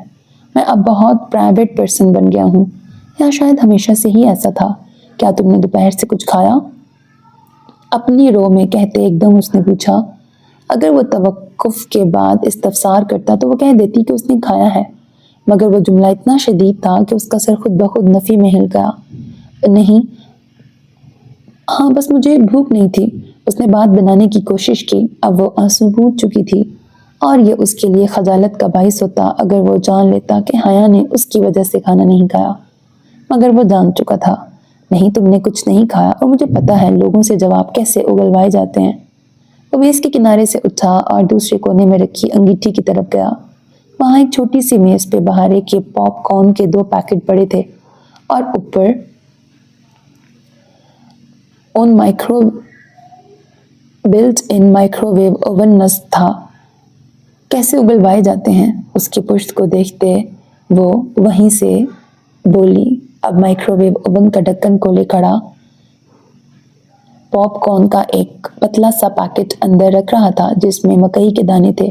टाइम सेट करके उसने ओवन का ढक्कन बंद किया, उसे स्टार्ट किया और वापस उस तक आ गया। अगर तुम किसी से सच उगलवाना चाहती हो, फर्ज करो अपने अब्बा से, तो उनसे सवाल तब पूछा करो जब वो ड्राइव कर रहे हों। ड्राइव करते हुए अमूमन लोग सच बोलते हैं और मुझे कैसा पता चलेगा कि कौन सच बोल रहा है और कौन झूठ। वो बस बात को तूल देना चाहती थी ताकि जहान पिछली बात भूल जाए और वो अपने अल्फाज दोहराए जाने की शर्मिंदगी से बच गई। झूठ बोलने वाले के चेहरे पे 10 अदद वाज़िया निशानियां आ जाती हैं उस वक्त जब वो झूठ बोल रहा होता है। ओवन जू की आवाज़ से चल रहा था। मकई के दाने वक्फे वक्फे से चटक रहे थे। एक तो हो गई नजरें चुराना, बाकी 9 कौन सी हैं? वो अब सोफे पे पाँव नीचे करके दुपट्टा ठीक से शानों पे दुरुस्त करके ज़रा तमीज़ से बैठ गई थी। खुले बाल चेहरे के दाएं जानिब डाल दिए थे।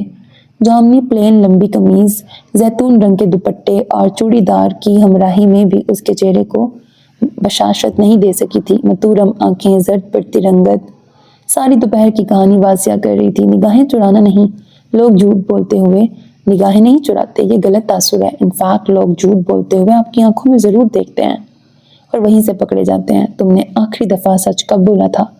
कमरे में अब भुनी हुई मकई की खस्ता सी खुशबू फैली हुई थी। अभी 1.5 मिनट पहले जब तुमने कहा था कि तुम्हारी सारी बातें ठीक थी। चलो जी, वो फिर वहीं पहुंच गया था। जिहान, आई एम सॉरी, वो मैंने दिल से नहीं कहा था। लेकिन मैं दिल से ही कह रहा हूँ, तुमने ठीक ही कहा। शायद ये वाकई हमारा आखिरी सफर हो।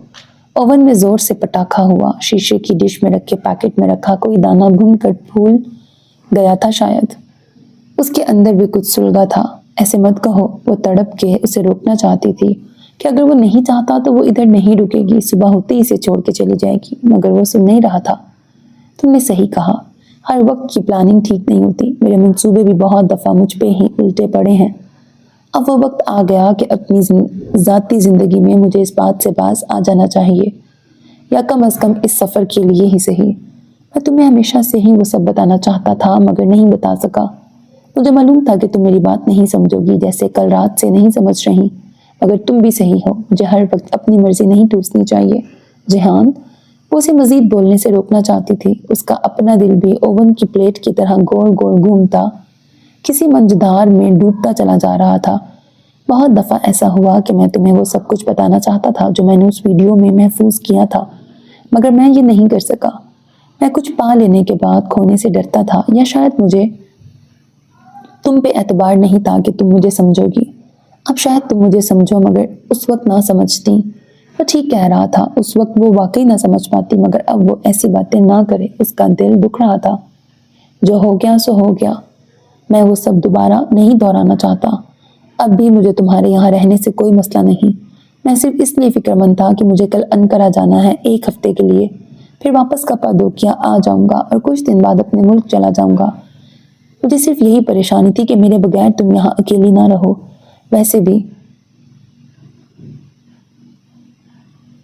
तुम कप्पादोकिया देखने आई हो, मेरे लिए नहीं। यहाँ वो जरा थकान से मुस्कुराया। हया का दिल चाह कह दे कि नहीं, मैं यहाँ तुम्हारे लिए आई हूँ, मगर अना और खुददारी दीवार बन गई। मैं अकेली नहीं हूँ, कहने के साथ उसने एक नज़र बिस्तर पे गुलाबी पर्दे के पीछे सोती बहारे पे डाली।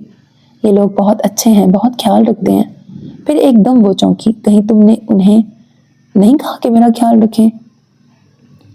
अब इतना फारिग नहीं हूँ मैं कि हर जगह तुम पे नज़र रखूंगा।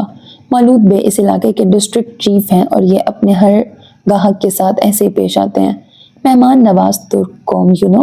मगर तुमने अच्छा किया जो इनके होटल में आई। ये काफ़ी महफूज और अच्छा होटल है। ऐसे मशकूक नज़रों से मत देखो मुझे, मैंने वाकई इन्हें कुछ नहीं कहा। वो ज़रा खफा हुआ तो हया निशानी धीरे से उचकाए। ओवन कब का बंद हो चुका था। सारे कमरे में भुने मकई के दानों की खुशबू फैली थी। तो क्या अब मैं यहाँ रह सकती हूँ? हाँ, जब तक चाहो रह लो। कल मैं चला जाऊंगा। वापसी तक अगर तुम यहीं हुई तो हम दोबारा मिल लेंगे। अनकरा क्यों जाना है? उसने फितरी तौर पे जहन में आने वाले सवाल को पूछा था, मगर जिहान चंद लम्हे बहुत खामोश नजरों से उसे देखता रहा। एक काम है। कैसा काम?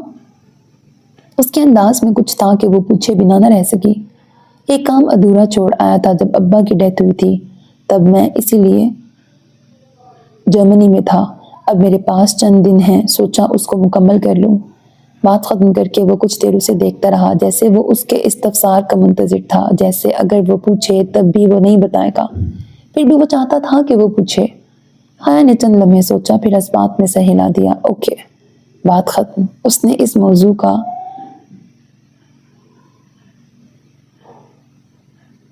ना कुरेदने का फैसला किया था। मगर अब ऐसे मत कहना कि ये हमारा आखिरी सफर हो सकता है। गलत नहीं कह रहा। मैं तुर्की दोबारा नहीं आ सकूंगा। तुर्की के लिए अब नाकारा हो चुका हूँ। सो इस मुल्क में हो सकता है ये आखिरी। कह रही हूँ ना, ऐसे मत कहो। वो सोफे पे अपने दोनों अतराफ हथेलियां रखकर उठने लगी तो जिहान ने रुकने का इशारा किया। 1 मिनट, मेरी बात अभी खत्म नहीं हुई। वो उठते उठते वापस बैठ गई। जितने दिन हम साथ हैं सब कुछ मेरी मर्जी से तय होगा। सारे प्रोग्राम, सारे शेड्यूल, कहाँ मिलना है, कहाँ जाना है, सब मैं डिसाइड करूंगा और तुम किसी बात से इनकार नहीं करोगी। हया ने उस बात में सर हिला दिया। उसका इजाज़त देना ही बहुत था, अब क्या बहस करती। क्या तुम पॉपकॉर्न खाओगे?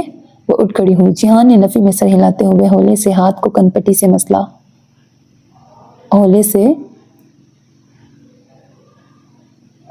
कनपट्टी को हाथ से मसला, यहाँ गलत लिखा हुआ। शायद उसके सर में दर्द था। मैं बस चलूंगा। वो उठा, दीवार में लटके स्विच बोर्ड पे लाइट का नॉब घुमाया। ब्रैकेट जैसे हमारे यहाँ पंखे के नॉब होते हैं। कमरे में जलता वाहिद जीरो बल्ब मद्धम होता गया। फिर उसने खिड़की का पर्दा जरा सा सिरका कर बाहर देखा। हया ने ओवन का ढक्कन खोला और गरम गरम फूला पॉपकॉर्न का पैकेट निकाला। जिहान तब तक खिड़की के सामने से हटकर दोबारा से बत्ती तेज कर चुका था। ब्रैकेट अगर डीजे होती तो कहती कि ऐसी बत्तियां हमारी यूनिवर्सिटी में भी पाई जाती हैं, लेकिन अगर वह होती तो फिर मसला ही क्या था। आशियाना के नए मेहमान आ गए हैं गालिबन। बाहर रश है, उसके छटने तक इंतजार करना होगा। वो सोफे पे उसी जगह बैठते हुए बोला जहां अभी वो बैठी थी। तुम थके हुए लग रहे हो, चाहो तो लेट जाओ, मैं आती हूँ। उसे वहीं छोड़कर वो ड्रेसिंग रूम में आई ताकि वो सिंगार मेज पे रखा शीशे का बड़ा प्याला उठा ले। इस जगह पे फर्श पे अभी तक अफशा के ज़रात दिखाई देते थे, हालांकि पिनार्ड ने साफ भी किया था। प्याला उठाते हुए उसने आईने में खुद को एक नज़र देखा तो झटका सा लगा। सुर्ख मतूरम आंखें, जर्द पड़ता चेहरा, अल्लाह अल्लाह, वो इतनी देर से ऐसी लग रही थी। वो भी क्या कहता होगा, उसके गम में रो रही थी। प्याला छोड़ के वो बाथरूम में गई। सिंक के ऊपर झुककर पानी पे मुंह पे पानी के छींटे मारे। फिर तौलिया से चेहरा थपथपा के बाल ब्रश किए और ज़रा खुद को कंपोज करती बाहर आई। मेहमान इसी तरह सर हाथों में दिए बैठा था। जिहान, उसने मोहतात अंदाज में पुकारा। जिहान ने उसी पल सर झुकाए झुकाए हाथ की पुश्त से होंठों के ऊपर छुआ। खून के कतरे। वो खड़ी की खड़ी रह गई। जिहान, तुम्हारे नाक से खून आ रहा है। वो बिना कुछ कहे तेजी से उठा और बाथरूम की तरफ लपका। हया भी उसके पीछे आई और खुले दरवाजे से देखा। वो नल खोले सिंक पे झुका नाक और चेहरे पे पानी डाल रहा था। वहां खड़े होना उसे मुनासिब न लगा तो वापस सोफे पे आके बैठ गई। पता नहीं उसे क्या हुआ था, ऐसे अचानक चंद मिनट गुजरे कि वो तौलिए से गीला चेहरा खुश्क करता बाहर आया। क्या हुआ था? वो फिक्रमंदी से उसे देखने लगी। वो जवाब दिए बिना उससे थोड़ा फासले पे सोफे पे बैठा और तौलिया उस हाथ पे डाल दिया। नक्सीर क्यों फटी? इतनी गर्मी तो नहीं है, क्या पहले भी कभी ऐसा हुआ है? नक्सीर क्यों फटी? कितने सवाल करती हो? वो जैसे उकता गया। जितने भी करूं मुझे हक है इसका, अब बताओ क्या हुआ था? जिहान ने नकाहत भरी नजरों से उसे देखा और फिर चंद लम्हे यूं ही देखता रहा। ऐसे ही अभी वो अनकरा के काम के मुतालिक बात करते हुए देख रहा था। उर्दू में बात करते हैं हया, वो जाग रही है। हया ने चौंक कर जैसे बहारी की तरफ गर्दन मोड़ कर देखनी चाही तो वो जैसे बिगड़ के बोला, हाँ अब तुम उसे देखने लगो ताकि उसे पता लग जाए कि हम उसके बारे में बात कर रहे हैं। सॉरी। उसकी गर्दन खफीफ सी आधे रास्ते से पलट आई। मगर तुम्हें कैसे पता कि वो जाग रही है? उसके पाँव का अंगूठा तनाव की पोजीशन में है, पेशानी पे पड़े बल और पलकों की लर्जिश। मुझे पता है वो नहीं सो रही। मुझे देखते ही सोई बन गई थी। उसे डर है कि मैं उसे डांटूंगा। ये आदमी भी ना कभी किसी को इंसानों की नज़र से नहीं देखेगा। अच्छा अब बताओ तुम्हें क्या हुआ था? नक्सीर फूटने की वजह कोई आम सी भी हो सकती थी, मगर उसका अंदाज़ा इस बात पे गमास था कि कुछ है जो वो छुपाना चाहता है मगर बताना भी चाहता है। चंद लम्हे वो बिल्कुल खामोश रहा। मकई के दानों की खुशबू हर गुजरते पल बासी होती गई। फिर उसने धीरे से कहना शुरू किया, अनकरा में मेरी सर्जरी है। ब्रैकेट खोपड़ी को खोल कर की जाने वाली सर्जरी। उसने रुक कर हया के तासुरात देखे। वो बिना पलक झपके सांस रोके उसे मुंतजिर सी देख रही थी। जब मैं जेल में था तो उधर आंख के करीब एक जख्म आया था। यहाँ एक कील घुस गई थी, 1.1 इंच की कील। ये सर दर्द और कुछ अरसे से नक्सीर फूटने की तकलीफ, ये सब उसी की वजह से है। उसको निकलवाने के लिए सर्जरी करवानी होगी। ना करवाई तो ये मुसलसल दर्द और उसके आगे ट्रैवल करने का खतरा रहेगा। और अगर सर्जरी नाकाम हो गई तो बिनाई जा सकती है या मुस्तकिल माजूरी। जब अब्बा की डेथ हुई तब मैं इसीलिए जर्मनी था, लेकिन तब मैं हिम्मत ना कर सका। अच्छा। जिहान की तवक्को के बरअक्स हया ने समझकर अस्बात में सर हिलाया। कोई शदीद तासुर दिए बगैर वो बोली, पहले जर्मनी से करवाने गए थे, अब अनकरा से क्यों?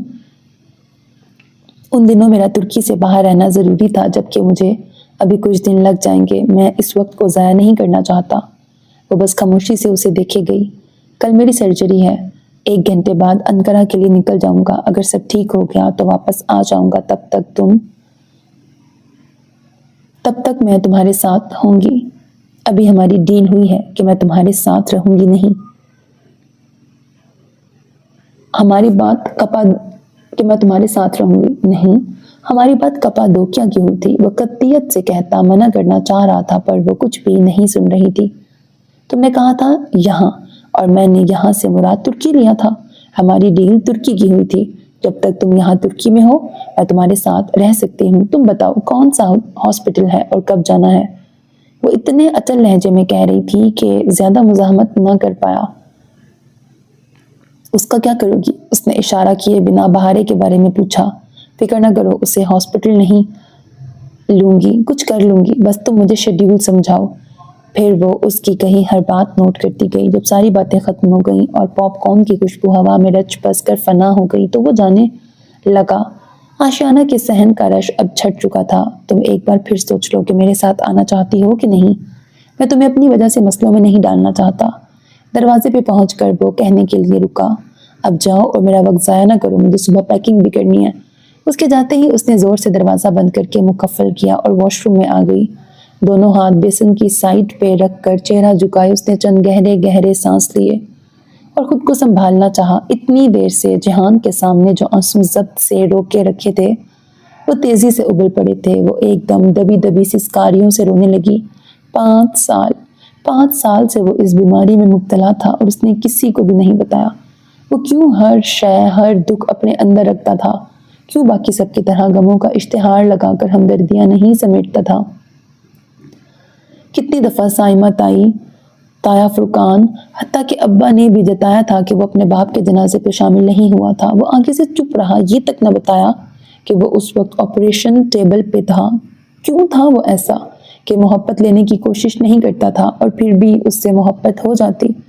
उसकी आंखों से गिरते आंसू सिंक के दहाने से लुढ़क कर जाली के भंवर तक फिसल रहे थे। वहां एक कोने में खून का नन्हा सा कतरा अभी तक लगा हुआ था। जिहान ने सारा सिंक साफ कर दिया था, पर यह फिर भी लगा रह गया था। उसने उंगली की पोर पे वो कतरा उठाया और डुबडुबाई आंखों से उसे देखा। क्या उसके मुल्क के नौजवानों का खून इतना अर्जा था कि यूं ही बहता रहे और किसी को फर्क भी ना पड़े? जिंदगी भी बाज दफा हमसे हमारी बसात से बढ़कर कुर्बानी मांग लेती है। कुछ देर बाद वो मुंह हाथ धो के बाहर आई तो वो सोफा जहां कुछ देर कबल चांदी के मुजस्मों का बसेरा था, अब उधर उसकी छोटी बिल्ली बैठी पॉपकॉर्न के प्याले से एक एक दाना उठा के मुंह में डाल रही थी। उसे आता देख के मासूमियत से मुस्कुराई। खाओगी? साथ ही प्याला बढ़ाया। No thanks. उसकी भूख मर गई थी और भी बहुत कुछ मर सा गया था। वो अपना बैग अलमारी से निकालने लगी। अब्दुर्रहमान से तुम पहले भी मिली थी ना, और तुमने मुझे नहीं बताया। क्या उसने मेरे बारे में कुछ कहा? बहारे, हम अंकारा जा रहे हैं। पॉपकॉर्न मुंह में डालता उसका हाथ रुक गया। भूरी आंखों में शदीद तहय्युर दर आया। क्यों? बस एक काम है मुझे, कुछ पेपर वर्क का मसला है। 2-4 दिन में वापस आ जाएंगे। उसकी तशफ़ियों समझ के मुताबिक जवाब देती वो अपना सामान समेटने लगी। बहारे उलझी उलझी सी बैठी रह गई। पॉपकॉर्न का प्याला उसने बेदिली से मेज पर रख दिया। उसे खाना शायद उन तीनों में से किसी का नसीब नहीं था। अंकारा इतना ही खूबसूरत और साफ सुथरा सा शहर था जितना कि इस्तांबुल, मगर उससे वो शहर देखा न गया, ना ही कुछ और। आसपास क्या हो रहा है उसे कुछ खबर नहीं थी। उसका दिल, दिमाग और सारी तवज्जो बस एक नुक्ते पे थी। आज जिहान को ऑपरेशन था। उसने जिहान के हॉस्पिटल से 2 ब्लॉक छोड़कर एक होटल में कमरा लिया था। पारे को अलबत्ता वो हॉस्पिटल के अंदर लेके नहीं जा सकती थी और उसे होटल में तन्हा छोड़ने को दिल नहीं माना था। वो इस बच्ची को किसके पास छोड़े? और हर मसले की तरह उसमें भी उसे हाले का ख्याल आया था। हाले, मैं क्या करूं? फोन पे हाले को थोड़ी बहुत जमा तफरीक के साथ सारी बात बताकर वो अब उससे मदद मांग रही थी। ये तो कोई मसला नहीं, मेरी नानी अंकारा में रहती हैं। एड्रेस तो मैं बता रही हूँ, वहां से काफी करीब है उनका घर। तुम सुबह बच्ची को वहीं छोड़ दिया करो, फिर शाम में ले जाना। चाहो तो तुम भी वहीं रह लो। ओह, हाले की नानी। स्प्रिंग ब्रेक में जब एक्सचेंज स्टूडेंट्स तुर्की की सैर को गए थे तो उनके डोर ब्लॉक से जो भी अंकारा गया हाले की नानी के पास जरूर गया था। मगर तुमने वाकई उसको अगवा तो नहीं किया ना? वो हंसते हंसते पूछने लगी। फिर अचानक जैसे उसे याद आया, वो होटल के ग्रैंड वाला लड़का 2 दफा आया था। मैंने बताया तुम नहीं हो, मगर वो मिस्र था। और 1 मिनट, तुम तो इजमीर में थी, फिर अंकारा? او ہاں، وہ میں آج ہی ادھر آئی ہوں، مگر اسے مت بتانا۔ اور یہ بات تو ابھی تک اس نے جہان کو نہیں بتائی، شاید اس لیے کہ اس سے بڑے مسائل اس کے سامنے تھے۔ خالے کی نانی سبیحہ نور اتنی ہی مشفق، ملنسار اور مہمان نواز خاتون تھی جتنی کہ ترک عوام ہو سکتے تھے۔ اور ایک وہ لوگ تھے اسلام آباد میں، ان کی یونیورسٹی میں کتنی ہی غیر ملکی اور بالخصوص ترک لڑکیاں پڑھنے آئی ہوئی تھیں۔ مجال ہے جو وہ کبھی کسی کو اپنا شہر گھمانے لے گئی ہوں۔ پتہ نہیں کیوں مگر ہم پاکستانی اسٹوڈنٹس کے پاس ایسے کاموں کے لیے وقت ہی نہیں ہوتا۔ سب سے اچھی بات یہ ہوئی کہ سبیحہ آنٹی نے بتایا کہ مسز عبداللہ، مہر اور عروہ کل ان کے پاس رہنے آ رہی تھیں۔ ڈی جے اور اس کی ہوسٹ فیملی، پہلا کھانا پلاؤ اور مسور کی دال کا شوربہ۔ بعض لوگوں کا نام بھی کتاب کے سرے ورڈ کی طرح ہوتا ہے، سنتے ہی یادوں کا ایک ایک بے قرار سمندر ہر سو امٹ آتا ہے۔ سبیحہ آنٹی کو اپنا مسئلہ سمجھا کر کہ ایک دوست کے لیے اسے اسپیشل جانا ہے، بہارے ادھر نہیں رہ سکتی، اس نے بہارے کو علیحدہ لے جا کر چند ایک ہدایات مزید کی۔ تم اچھی لڑکی بن کے رہو گی نا؟ بہارے نے اس بات میں سر ہلا دیا۔ البتہ وہ خوش نہیں لگ رہی تھی۔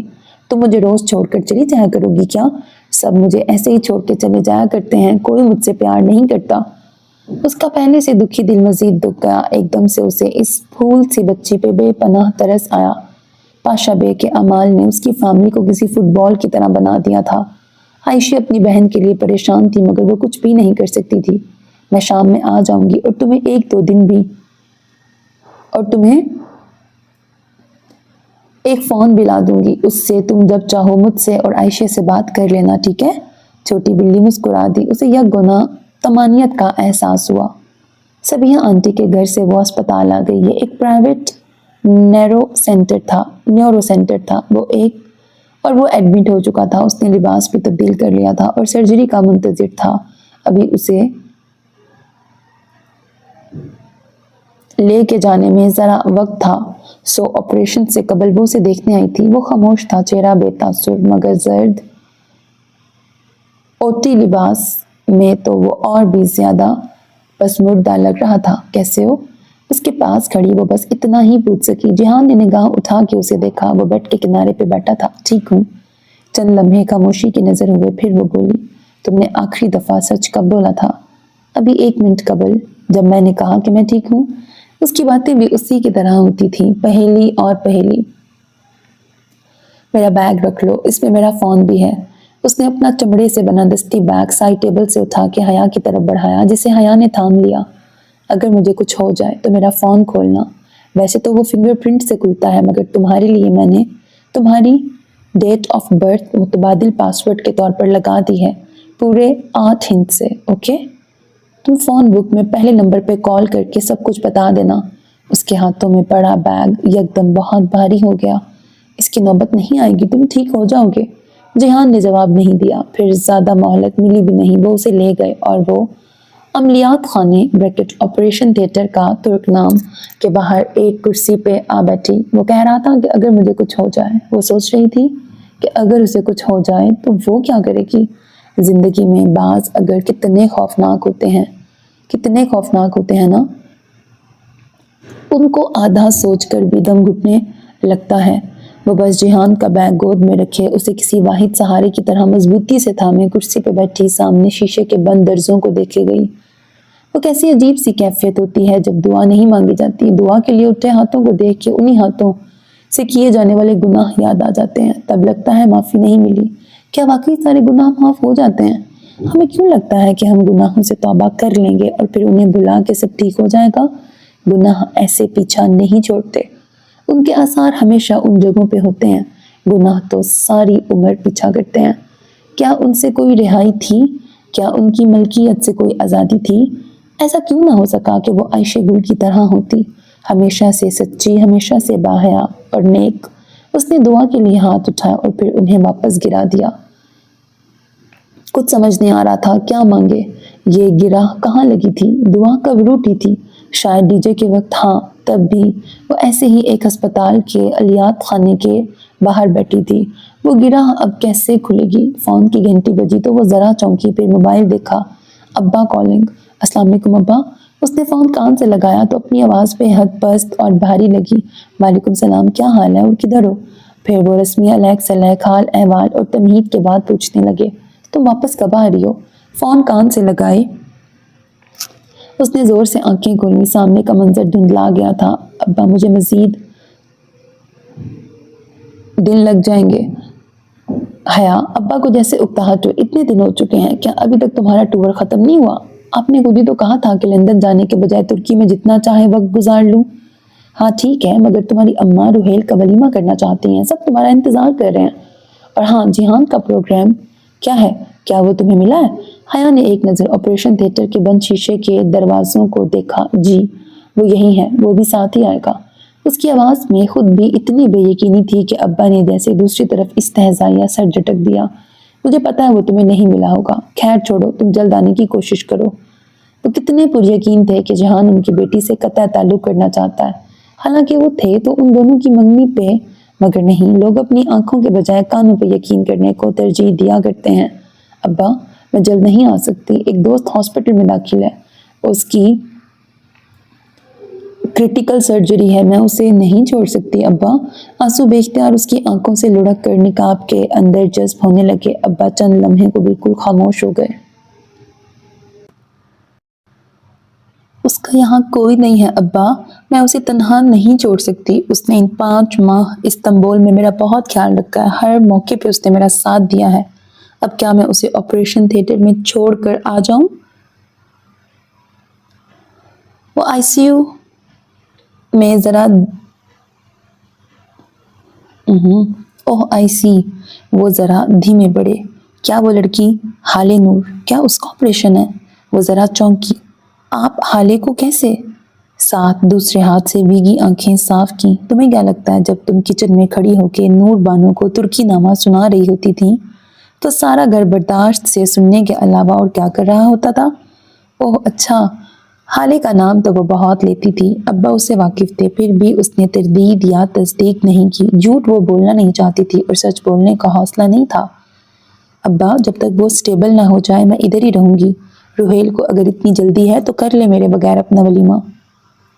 अच्छा ठीक है, फिर जैसे ही वो ठीक हो तुम वापस आ जाना। चंद मजीद नसीहतें करके फ़ोन बंद कर दिया। हया चंद लम्हे फ़ोन को देखती रही, फिर फुप्पो का मेरी ज़बान को क्या हो गया, फिर फुप्पो का नंबर मिलाया। हेलो। फुप्पो ने तीसरी बेल पे फ़ोन उठा लिया। उसने कुछ कहना चाहा मगर कह न सकी, हलक में कुछ फंस सा गया था, आंसू बार बार उबल रहे थे। हेलो हया। फुप्पो उसका नंबर पहचानने के बाइस उसे पुकार रही थी मगर उसके अल्फाज मर गए थे। वो उन्हें बताना चाहती थी कि उनका बेटा कहाँ है, कैसा है, वो उसके लिए दुआ करे मगर कुछ ना कह सकी। हेलो। उसने कॉल काट दी और फिर फ़ोन बंद कर दिया। जिहान ने किसी को भी बताने से मना किया था और वो उसका एतबार तोड़ना नहीं चाहती थी। अजीब बेबसी थी। सेकंड, मिनट, घंटे, वक्त गुजरता जा रहा था। उसने जहन पे जोर देने की सही की कि जब किसी को ऑपरेशन होना हो तो क्या पढ़ना चाहिए। साइमा ताई कहती थी कि पहले कलमे को 1.25 दफ़ा पढ़ना चाहिए जब भी कोई बीमार हो। ताया किसी कज़न का एंट्री टेस्ट या एडमिशन का मसला होता, ताई के लाउंज में वही एक माहौल सज जाता। चांदनियां बिछाकर खजूर की गुठलियों के ढेर लगा दिए जाते। अस्पताल का वो कॉरिडोर अब सर्द पड़ता जा रहा था। जुलाई की शाम भी ठंडी महसूस हो रही थी। उसने सोचना चाहा कि वो इस वक्त क्या पढ़े, बगैर हिसाब रखे, बगैर गिने, तवज्जो और यकसुई से क्या मांगे, मगर वो गिरा खोलने का नाम ही नहीं ले रही थी। डीजे के बाद उसने दुआ मांगनी छोड़ दी थी और पर्दे के बाद शिकवा करना छोड़ दिया था, मगर अभी वो शिकवा करना चाहती थी जैसे अय्यूब अलैहिस्सलाम ने किया था। उसने कुर्सी की पुश्त पे दीवार पे सर टिका के आंखें मूंद लीं। बस यही एक शिकवा था जिस पे लब महरबंद नहीं रहे थे। मैं अपने दुख और मलाल की शिकायत सिर्फ अल्लाह से करती हूँ। धात की कुर्सी जैसे मकनातीस बन गई थी और चांदी के मुजस्मे का कतरा कतरा अपने अंदर जज्ब कर रही थी। मैं अपने दुख और मलाल की शिकायत सिर्फ अल्लाह से करती हूँ। कुर्सी ने उसकी सारी चांदनी निचोड़ ली थी। लोहे का एक खौल बाकी रह गया था जिसे मकनातीसी नशिस्त ने खुद से जोड़ लिया था। मैं अपने दुख और मलाल की शिकायत सिर्फ अल्लाह से करती हूँ। उसके कदमों में जैसे बेड़ियां डल गई थीं। वो चाह कर भी ना हरकत कर सकती थी, ना सांस ले सकती थी। ہر طرف جیسے اندھیرا تھا، اس ایک شخص کو کھو دینے کا صرف احساس بھی اس تاریک سرنگ کی طرح تھا جس کا کوئی اختتام نہیں تھا۔ اس کی ساری چاندنی اس اندھیرے میں ڈوب گئی تھی۔ میں اپنے دکھ اور ملال کی شکایت صرف اللہ سے کرتی ہوں۔ 5-5.5 گھنٹے گزر گئے تھے، تبھی شیشے کا وہ دروازہ کھلا۔ اس نے سرجن کو اپنی طرف آتے دیکھا۔ اس کو لوہے کے خول کو کرسی کے مقناطیس نے یوں چپکا رکھا تھا کہ وہ چاہنے کے باوجود اٹھ نہ سکی۔ کیا ہوا ڈاکٹر؟ اس نے خود کو کہتے سنا۔ سرجری پیچیدہ تھی مگر کیل بہت اندر تک نہیں گئی تھی۔ ہم نے اسے نکال لیا ہے، ڈاکٹر اسے بتانے لگے۔ اس کی کھوپڑی کا جو حصہ ڈیمیج ہوا تھا اسے ٹائٹینم میش کے ساتھ ری بیلنس کر دیا گیا ہے۔ اور وہ ٹھیک ہے یا نہیں؟ اس نے بے قراری سے ان کی بات کاٹی۔ وہ پتہ نہیں کون سی زبان بولے جا رہے تھے۔ ہاں آف کورس وہ ٹھیک ہے، سرجری کامیاب رہی۔ جیسے ہی اینستھیزیا کا اثر اترے گا وہ اسٹیبل ہو جائے گا تو آپ اس سے مل سکیں گی۔ زندگی میں بعض خبریں انسان کو کیسے ملتی ہیں، شاید جیسے اوپر سے بہتی کوئی آبشار ہو جس کا دھارا اسے بھگو دے، یا پھر جیسے آسمان سے سونے کے پتنگے گر رہے ہوں، یا جیسے لہلہاتے سبزہ زار کے ساتھ کسی چشمے کے ٹھنڈے پانی میں پاؤں ڈال کے بیٹھنا ہو۔ مرہم، ٹھنڈ، سکون۔ شکریہ، بہت شکریہ۔ اس کی آنکھیں اور آواز دونوں بھیگ گئیں۔ نقاب کے اوپر لبوں پہ ہاتھ رکھ کر جیسے ابلتے جذبات کو قابو کرنے کی کوشش کی، پھر اٹھ کھڑی ہوئی۔ لوگ سکون پا کر نڈھال ہو کے بیٹھ جایا کرتے ہیں مگر وہ اس کیفیت میں اٹھ کھڑی ہوئی۔ مقناطیس غائب ہو گیا اور چاندی کا مجسمہ پھر سے چمکنے لگا تھا۔ اللہ آپ کو بہت خوش رکھے۔ زندگی میں کسی کو اس کے منہ پہ اتنے دل سے اس نے شاید پہلی دفعہ دعا دی تھی۔ وہ ایک پیشہ ورانہ مسکراہٹ کے ساتھ سر کو جنبش دے کے آگے بڑھ گئے۔ جس شیشے کے دروازے سے وہ آئے تھے اس کے پار عملے کے 2 افراد ایک اسٹریچر دھکیلتے جا رہے تھے۔ وہ دوڑ کر دروازے کی طرف آئی۔ سو میرے عزیز listeners, this was the end of third last episode. امید کرتی ہوں ناول آپ کو بہت پسند آ رہا ہوگا۔ اب اس کے 2 میگا ایپیسوڈز رہتے ہیں اور پھر ناول کا اختتام ہو جائے گا۔ اپنا بہت خیال رکھیے گا، چینل کو سبسکرائب کرنا، ویڈیو کو لائک کرنا ہرگز نہ بھولیے گا، because that's how you can encourage me. And that's the only kind of support and encouragement which I want from all of you. Allah Hafiz.